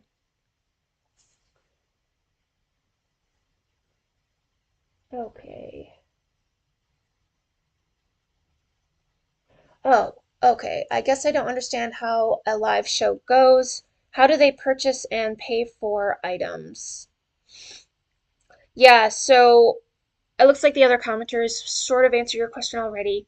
Yeah, basically the idea is you lay out everything you have a system to collect payment, and then you talk with customers, they pick out what they want, you wrap it up, and then you ring them out. So, um, I'm there's lots of payment processors to choose nowadays where it's basically like running an online sale. It's just the customer's there in front of you and they put your card in. So it's just like being at a store. They collect what they want. They give you cash or credit card or whatever you accept. And then live shows or events, as I'm calling them, are basically just gatherings of people that other people organize. So whether it's like a street festival or a craft show or a science expo, someone is organizing it, and I just talk to that person or go to their website if they have an application and apply to be a participant in that event. All right, I already talked about this. You're not beholden to craft shows. for your live event income stream. You can do anything related to your work. You can create your own events. You can pop up somewhere. Some cities, if you live in a bigger city, have vendor licenses where you can just say, I want to pop up on that corner, and you can just go and do that. There's lots of options, and I encourage you to think outside the box on that. If you're doing wholesale and consignment, you're not limited to selling to just gift shops and galleries. You could get into corporate gifting, um, which could include bulk or just selling directly to companies that want to offer gifts to their clients and employees. You can license your work. I guess this is probably more applicable to 2D artists. Um, can you get your stuff rented out for use in movie sets? What makes sense for your brand? Like me, I want to be in science museums. So, because that's a really great fit between who my target customers are and what they want. And can you use social selling strategies? So, is there a way you can take what you're currently doing or want to do on social media and generate an income stream out of that?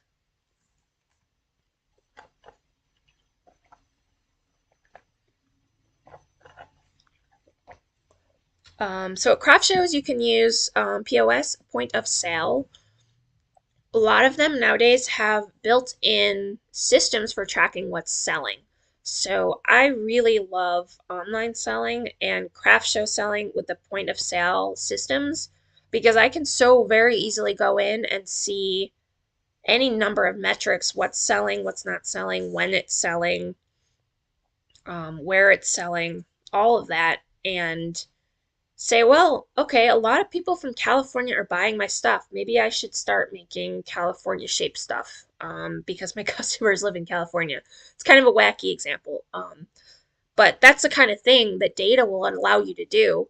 If you have no idea where you're shipping orders to, you can't possibly know who your customers are or be able to make decisions about how to better serve them unless you know things about them. Consider paring back your offerings based on the data that you're collecting. So don't waste time, effort, space on items that are low performing or have margins that are tough to sustain. So, I mean, unless you can just make one if a customer happens to order it, um, but don't belabor something that isn't working or if the numbers say this is just not something customers want. Put your effort into the other things that are working. And that may be something that you know just from filling orders. If you keep shipping tons of cufflinks, you know cufflinks are popular, but how popular are they? How do they compare to necklaces, for example? And then continuing this process, if you want to try something new, try to design a system that has metrics built into it or that you can design into it so that you can determine if you're being successful. This is much easier for products. So if you list a new product, you can clearly tell if people are buying it or not. It's going to be harder for things like marketing or other things where metrics are harder to understand or collect. But generally, if I have limited resources, I'm going to want to use them on things that are a sure thing. Like I currently am pretty uncomfortable with spending money on advertising because certain advertising channels, I am not able to see if the money spent on those ads turns into a sale. On Etsy, I can see that information. So that makes decision making very easy. But if I were um, to advertise in the local newspaper and I put find me at this craft show, I'd have no idea who was shopping at the craft show came because of that article. So designing metrics into a system would be something like, instead of saying, come see me at a craft show, go to this web link, and maybe it's a custom URL that's like your website slash newspaper. That's why a lot of like podcasts have special links in them so that they can trace who is visiting their site because of the podcast. So if you can devise systems so that you can measure if the things you're doing are working, you'll be much better able to make decisions about what to do.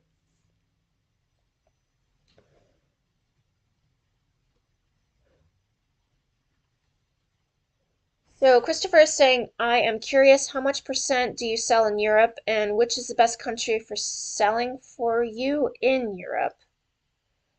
Um, my European orders are probably around 3% of all of my orders. I don't think I can answer which country is best for selling for me in Europe. Are you referring to maybe using a fulfillment service where you ship a bunch of things over to them and then they ship the orders for you from Europe? Or do you mean which country do I sell the most to? I'll check back later to see what you meant by that. So once you've got these systems in place where you can collect data, now you can make decisions. And part of the decision-making process is forecasting. Um, and I think forecasting is really important because it makes sure that you understand what is selling so that you can produce the correct amount of things at the right time to meet the demand of your customers. Um, One of the things that always didn't make sense to me was people who got excited about selling out at a craft show. Um, I guess if it's a hobby, that's really cool. But if it's your full-time gig, you don't want to sell out because now you can't make money. So, unless it's your business model to be really exclusive, like there are some artists on Instagram who maybe release a collection of 50 new items they just made at 6 p.m. and they're all sold out by 6:01. Um, the point is selling out, but there's a strategy involved with that process that makes it work. If that is not your strategy, selling out is not your goal. Um, so by forecasting and looking at past sales data to determine future sales data, you can make sure that, oh, if this copper necklace here is super popular, that you make enough of them so that you meet customer demand and not have to say, sorry, I can't sell you one, I ran out. That's more of an issue at, say, like a live event where you could sell out and now that customer is going to leave. The chance of them going to your website is kind of slim. So with forecasting and looking, oh, I already talked about considering product line tuning based on sales data. Um, oh, right. So one of the things I like to do every year in January is sit down and look at everything that I sold in the previous year. Um, and then say, well, this is how much revenue I made last year. This is how many necklaces I sold. This is how many cufflinks I sold. This year, I want to make $50,000 more. So I'm going to bump up all of the quantities of the things I sold in the previous year to meet my new sales goal. And then now I know how many things I need to make. It might be a lot of things, especially if I'm considering the whole year at once, and that can seem really intimidating. So what I do is then I break that down into smaller chunks. So I have monthly goals. So if I sold 300 copper necklaces last year, well, divide that by 12. Now it's not so crazy. Maybe it makes sense to make all 300 at once, but if it doesn't, I can break it down into smaller chunks or work on only making copper necklaces this week and then I've made everything for the year. Now I can move on to the next thing. That feels a lot more doable than looking at a production list and going, how am I going to make all of this? Don't do that. You'll just terrify yourself. Split it into smaller chunks, maybe divide things that require the similar materials or tools or processes or dissimilar, depending on what is most efficient for your business, and start making those things. The last one. Okay. Um, Probably the UK, followed by France and Spain and Italy. Um, Christopher says, because I never get an order from the USA, so I wanted to know if it's the other way around for you. Yes, generally US buyers buy from US sellers and Europeans buy from Europeans. Um, and I think there's two reasons for that, possibly three. One, Etsy search prioritizes it that way. Um, you may notice also that you sell more to people within, say, a 300 or 400 radius of your location. So even though I sell in the US, a lot more of my orders come from within my immediate geographical area, and then less orders the further the just out of that radius. Um, but also Etsy, part of that I think is they prioritize search results so that people that are sellers that are closer to buyers are shown higher. Um, this is all theory. I don't know that they published this anywhere. My idea is that because Etsy research has shown that customers want their stuff quickly and they value fast turnarounds.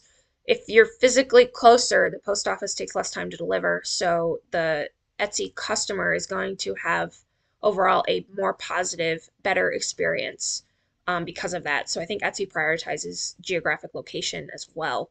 The other thing is taxes, especially with EU changes. I don't know if any of this applied prior to a lot of the new changes. Um, but taxes for Europeans purchasing from Americans are very high, especially in the UK. Um, Sometimes it's 40, maybe even 50%. So, say you want to buy a $30 necklace, now you're spending $15 to ship it, and now you have to pay another $15 in taxes. So, that $30 necklace that was supposed to be a small gift is now this expense. Um, that's quite a lot. So, that folds in point three is shipping cost. So, domestic shipping is usually quite reasonable, but as soon as you start crossing international borders, those costs go up and it starts turning off buyers. So I'm assuming the people that are purchasing from me are just so um, into what I do that they're willing to overlook all of those expenses and just continue with purchasing the thing that they really wanted. That's another reason that I think with pricing is important to charge what you're worth because your target customers are going to love the things that you make and why you make them and who you are and care a little bit less about your prices. So you are not your target customer. So if you can't afford your own work, um, I would say that your opinion isn't very valid because you are not your target customer. So try to remove yourself from that mindset. Now that I've gone off on a tangent, um, I'm going to get back on the topic. Okay, marketing and advertising. So I will finally now get into chatting a little bit about email newsletters and social media, which I promised to do. So I wasn't going to go into a lot of detail about social media. That really is a whole other topic all unto itself, and even then, it should be divided by platform to really build out a strategy. But what I do want to say is that I think it's important to use social media to build trust with your customers because it's a platform or it's a system you can use to regularly and consistently communicate with your customers. So whether you're just broadcasting what you're doing, customers have the option to interact directly with you or just look at what you're doing and enjoy what they're looking at. Um, when it comes to a strategy,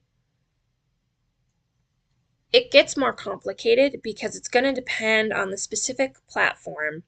And as social media platforms evolve over time, the strategy you have to take with them also evolves over time. So I'll go back to my bullet point here and then talk about strategy next. So I recommend, especially if you're new to social media, to build a simple system that you can stick to and then stick with it. So my example here is if you, for example, feel overwhelmed about posting on Instagram, make it more of an intentional thing you do instead of a thing that you're like, oh, 9 o'clock, maybe I should post something. That's going to be a struggle because now you're on the spot and you have to think about what you're going to post. And if you want to do it regularly, it's much harder to do it that way. So if you want to incorporate social media as a strategy into your business, incorporate it into your daily, monthly, weekly goals just as you do any other aspect of your business. So my recommendation here is to, for example, take photos for Instagram on the first Monday of the month for the whole month. So if you want to post 3 times a week, that means you need 12 to 13 photos. So get everything you need out, take all those photos, and now that part's done. Now you just got to figure out the captioning and when you're going to post it and which hashtags you're going to use. Um, I recommend using a scheduler. There's a lot of free ones out there and paid ones as well. So if you're just getting started with a scheduler, find something free to sort of get your feet wet, get comfortable with it. I like scheduling them all at once because then I can do all the writing and all the hashtagging on the computer and not on my phone. I'm much faster. You can copy and paste on a computer as well a little bit more effectively. Say, like if you already have an artist statement or a product listing or something, or some other document you have. Um, Personally, it works better for me to jump between computer and phone. But anyway, whatever works for you, build a system and then stick to it. Regarding strategy more specifically, consider the content that works best for your target customers and the platform you're on. So, for example, right now, Instagram is trying to be TikTok. So, they are in their algorithms prioritizing video content. Um, so, if you're posting photo after photo after photo, that's great for being consistent. If a customer comes across your profile and sees, oh wow, they post a lot, they post daily or whatever, um, that'd be great. They might heart a few things, engage a little bit, and then be on their way. But the chance of you finding people like that is going to be slimmer if Instagram is not prioritizing photo content. So if your goal is growth of your account, you're going to have to tune the content that you're creating to meet whatever their algorithm is currently prioritizing. So if you want to really grow your following on Instagram, you've got to build this system, but turn it into video content. So start producing more videos, going live, making reels, all those things. Um, when it comes to what specific content you're doing, I don't know that I can give you the answer to that. It will depend on what's trending and what your specific business is. But I recommend, with anything, don't reinvent the wheel. Find some existing account that's kicking butt and figure out what are they doing, how often are they posting, what kinds of content are they posting, and use that as a template to devise your own strategy. So if you find that they're posting a reel 3 times a week and photos once a day and a they're going live once a week, maybe that sounds too much. Pare it down to half. That becomes your strategy, and then build your content around that. So if they're doing really well by showing product demonstrations, try that. If they're doing really well by doing time-lapse videos of them creating things, try that. Um, I do believe in the beginning, you sort of have to flounder around a lot, experiment, try a lot of things. I definitely see this a lot in TikTok profiles where you'll see a bunch of random videos and then they'll try something and it'll go viral. And then they repeat that and keep going and then they become known as the person that does that thing. So don't be afraid of trying things, of slow growth because it will take a while to find that thing that works for you. But then once you find it, lean into it and expand on it. Hopefully that kind of helps. It was not a full answer. Um, but again, I'll go back to one of my earlier comments is Google. Um, If you don't know what hashtags to use, Google best hashtags to use for promoting rainbow circuit board necklaces. Um, Maybe you'll learn about a niche hashtag that's really cool for your business and then start using that. If it's important to you to grow your business locally, do a bunch of searching to figure out which tags local journalists and local arts organizations are using and start using those. Um, Interact with people, ask them how to get involved. So if there's a local arts organization that's promoting pride items and you've got a pride item that you're listing this month, tag them, DM them. Say that you're excited that promoting Pride for this month and that you are participating as well. The whole point of social media is that it is social. So posting and running a lot of times isn't effective. So you really have to get in there at first to really build things.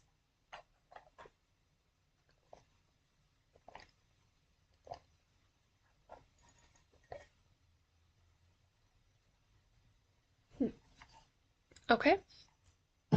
So email. Um, I find this, and generally find it written elsewhere too, um, to be really effective for generating sales. So think about the emails you get, think about the ones that you click on, think about the ones that make you make purchase decisions, and think about why that works. So if you have an email list, you are most likely on it are people that like what you do, like your business, have purchased from you, or want to purchase from you. And so by regularly communicating with this group of customers, you're more likely to get sales from it. So conversion rates from this, it's not a sales channel per se, but it goes directly into generating sales. The conversion rate tends to be very high. So there's a couple phrases that come to mind. Maybe you've heard um, 20% of your customers generate 80% of your business. It's this idea that your repeat customers, even if you don't have a consumable, like soap or candles, will keep coming back and generating lots of sales for you because they just love what you do. And email is one of those really great ways, also social media, to make sure that you're always top of mind on those customers' minds. That you're constantly interjecting into their inbox saying, "Hi, I exist." Um, Basically, use email to say, "Please buy stuff from me," and then people buy stuff from you. It's really quite amazing. So, how do we even get an email list? Um, this comes back to the issues with Etsy owning the customer data and not you. So there is one single company, AWeber. I'll put it in the chat. It'll be coming in as Stephen Head, AWE, AWeber. It's the one email program that Etsy allows you to connect with their API so that after someone makes a purchase from you on Etsy, you can set it up so that Aweber automatically emails that customer asking them if they want to opt into your mailing list. Um, I don't know why they allow that, but not any other method. There are ways to, as part of a message to a customer, ask them if they um, want to opt into your newsletter. You can put those links in your shop. But to actually email them outside of Etsy is not permitted unless you use this specific program. You can also collect emails at craft shows. Sometimes your point of sale system will allow you to collect an email for receipt. Square does this a lot.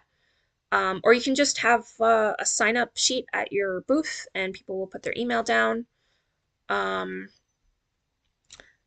but when it comes to content for your email, too, I feel like that's something that a lot of people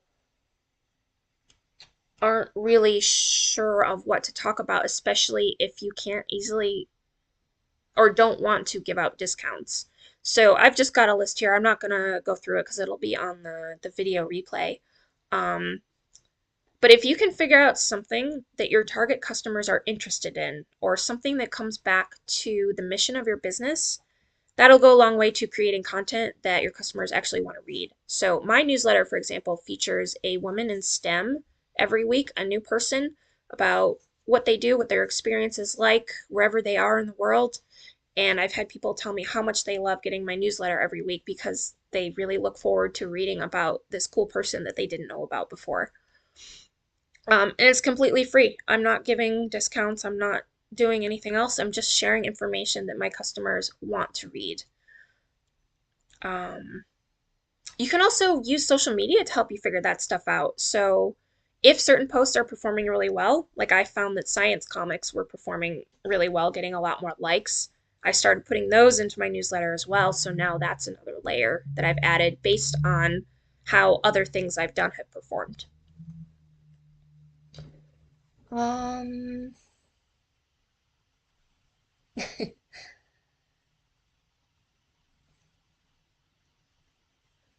Yeah, Meta Moonlight says my goal is to start how Amanda said, but by using one platform at a time, then move on to the next one when I'm ready.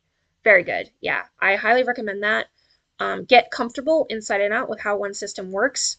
Because not only are you going to be comfortable with that system, you'll also be comfortable with your business within that system. So, how you handle customer service, how you handle which products you choose to list, how you photograph things. Once you conquer that, then everything else you do will be incrementally easier. Okay, that's it for questions for now. Events is another thing I consider marketing because it's just one more way to get in front of people and make them aware of my brand. So, just like people browsing on Etsy, maybe they don't buy something, but now they know I exist. And it also confers other values. Some people really like meeting people face to face, especially artists. And so that can help build relationships in person that then may become online interactions or other in person relationships down the road. And that helps also build your repeat customer base. So I'm going to try to speed along because I am way over time. um, when it comes to your products themselves, you can also use them for marketing. So you can include your contact information or mission statement or anything else that's important to your business and brand as part of the packaging or even part of the product itself. So if you sell pillow covers, you can sew in tags with information about your business, for example. I put advertising on here because I do think it folds in with marketing, um, but I'm not an expert on this. I do use Etsy ads to grow my sales within Etsy, to increase the amount of times that I show up in search. But when it comes to other advertising platforms, I really don't know a whole lot about them and can't speak to them.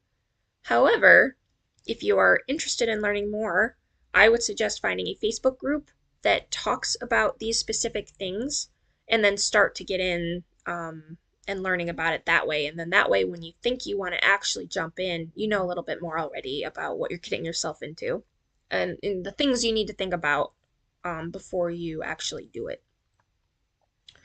And a website, your own website. So this could be even the center of everything where all your social media, email, sign up, event information, products you have for sale, all of that stuff is all compiled together with your branding and all of that stuff. It's just another marketing tool. The other thing you can do as you grow your own website is inject SEO, search engine optimization, so that you start placing in organic search. I'm not going to talk about that. If you want to learn about that, I recommend going to A Lydia, which I recommended earlier in this workshop. Um, I think I'm going to stop there and just leave this screen up so that you can see it. Um, some of this of things I've sort of already talked about. Um, okay, I lied. I do want to talk about a couple of these things. Budget for failure. So the first year I was full time, I was really concerned about using my money most effectively because I didn't have a lot to throw away. Every dollar counted. Um, but I also wanted to give myself the freedom to try new things especially if I couldn't assess if it was going to be good or not. Like if my gut said, I really want to try this, but I can't justify it, I have what I call a fail budget. Literally, that's what I call it. It's money that I have budgeted for that if it disappears, that's okay. I budgeted for it. So that allows me to try wacky things, things I'm not sure of, fringe things, things that maybe I couldn't justify normally in my day to day, and I just want to try something new. Sometimes they end up being amazing discoveries that turn into opportunities that were just, I can't believe I would have missed it. And sometimes stuff just completely flops. But by having that in there, I have the freedom already built in to try those things without worrying about how it affects the rest of the business. Um, oh, I think I sort of started to touch on this. As a creative, turning this into your job can be draining on creative energy and what mood you're feeling. Like if you want to make stuff, like some days I just don't want to make stuff, but when it's your job, you can't not do things. Obviously, you can take days off here and there, rest normally, do whatever you need to do. But if you have a long bout where things just don't feel right, do other things. Clean, reorganize, do research, browse Pinterest. But one of the things that I found really helpful for me personally was going and taking a creative class, but not in my area. So one year I took a wheel thrown pottery class. I did glass flame working. It's creative. I got excited. I got to interact with other creative people. It got me out of my studio. It changed my surroundings. And it's amazing what that does to your brain. It like resets something. At least for me, it did. So if I was feeling like I was stuck in a rut, I'd go sign up for a class. And then it would really get the creativity going in a different area so that then I could come back and then I felt refreshed and inspired. And especially if it's like a creative task where it's noisy or you're not interacting with other people, your brain has time to walk and think about other things. And I've found that my brain has gone to some interesting places when I'm sitting there trying to figure out how to make my pot not collapse, and ended up being incredibly constructive for my business, even though I wasn't even there for my business. Um, oh, another thing I would recommend doing now is start taking free business courses. If it's offered by your state or your local chamber of commerce or business groups, whatever it is, take something, learn something new, start to feel out what you don't know, start to figure out what the terms are that you need to know to run your business successfully, so that then when you are ready to go full time, you really have a solid foundation of what you need to do. You know who to ask, you know where to go for help, you know what the vocabulary is for various things so that you can communicate effectively with other business owners so that when you have more higher level questions, you can really get to the core of it. Um, yeah, I'll say this again because I really think it's incredibly important. Even if you're not already part of an e-commerce site or social media site or some other thing that you want to get into, find a group for it on Facebook, join it, and start learning. You don't have to participate, just read the posts that other people are making and start getting comfortable with the problems that they're encountering, the ways they're solving problems, the things they're talking about. So, for example, when I started on Handmade at Amazon, like Amazon seemed so incomprehensibly huge and intimidating. I went and found an Amazon Handmade group. So I started seeing what they were complaining about, the things that they were dealing with, and other things that I should be thinking about, the figuring out what I didn't know. And so when I finally joined, I had an idea of what to expect, where to go for help, who to ask for help, and how to navigate the site. So it was so much less intimidating and so much less work to try to make it work because I already knew so much about what I was doing. Um, so if you're just, for example, getting started with Etsy and seems seem things here are intimidating or you don't understand how to best do something, hang out in the forums, hang out in the Etsy Success newsletters, sign up for them, read their blog posts, maybe make it a daily thing. If structure works for you, make it your goal to read one article a day. And then a month from now, you'll have read 30 articles and know so much more about how to do things on Etsy, that you'll have um, more information to be able to run your business. Um, all right, so I went a little bit over. Thanks for tuning in. I clearly love talking about business and business strategy. I loved being able to turn my business into a thing I could do full time. So if you have questions, feel free to reach out. I'm Circuit Breaker Labs on Etsy. Um, I'll hang out in the chat for another couple of minutes, but other than that, I hope you have a wonderful rest of your day.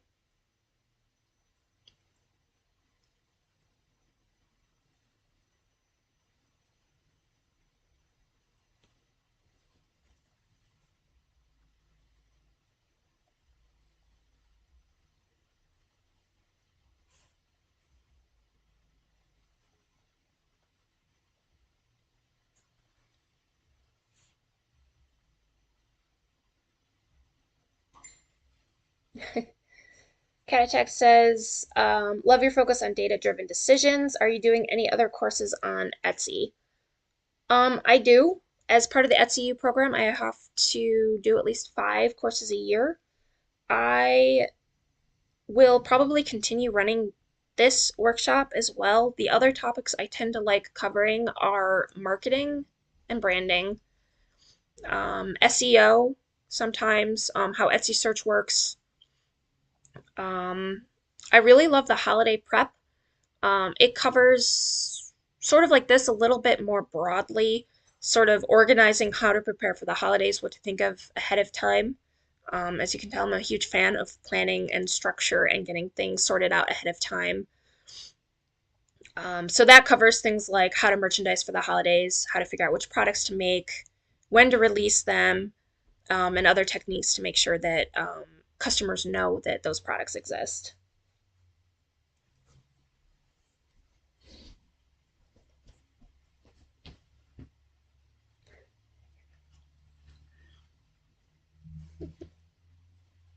If you want, I think the Etsy event listing itself has a comment section.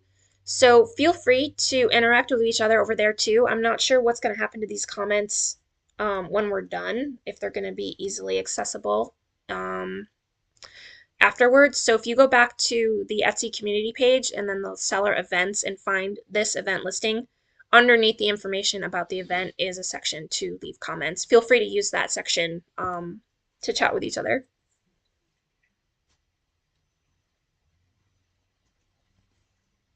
All right, so it looks like the comments are thinning out, so I am going to shut down this live stream. Thanks again for tuning in, and if you want to see any of this replayed, it's available on my YouTube channel. Just go back to the link on the Etsy event page.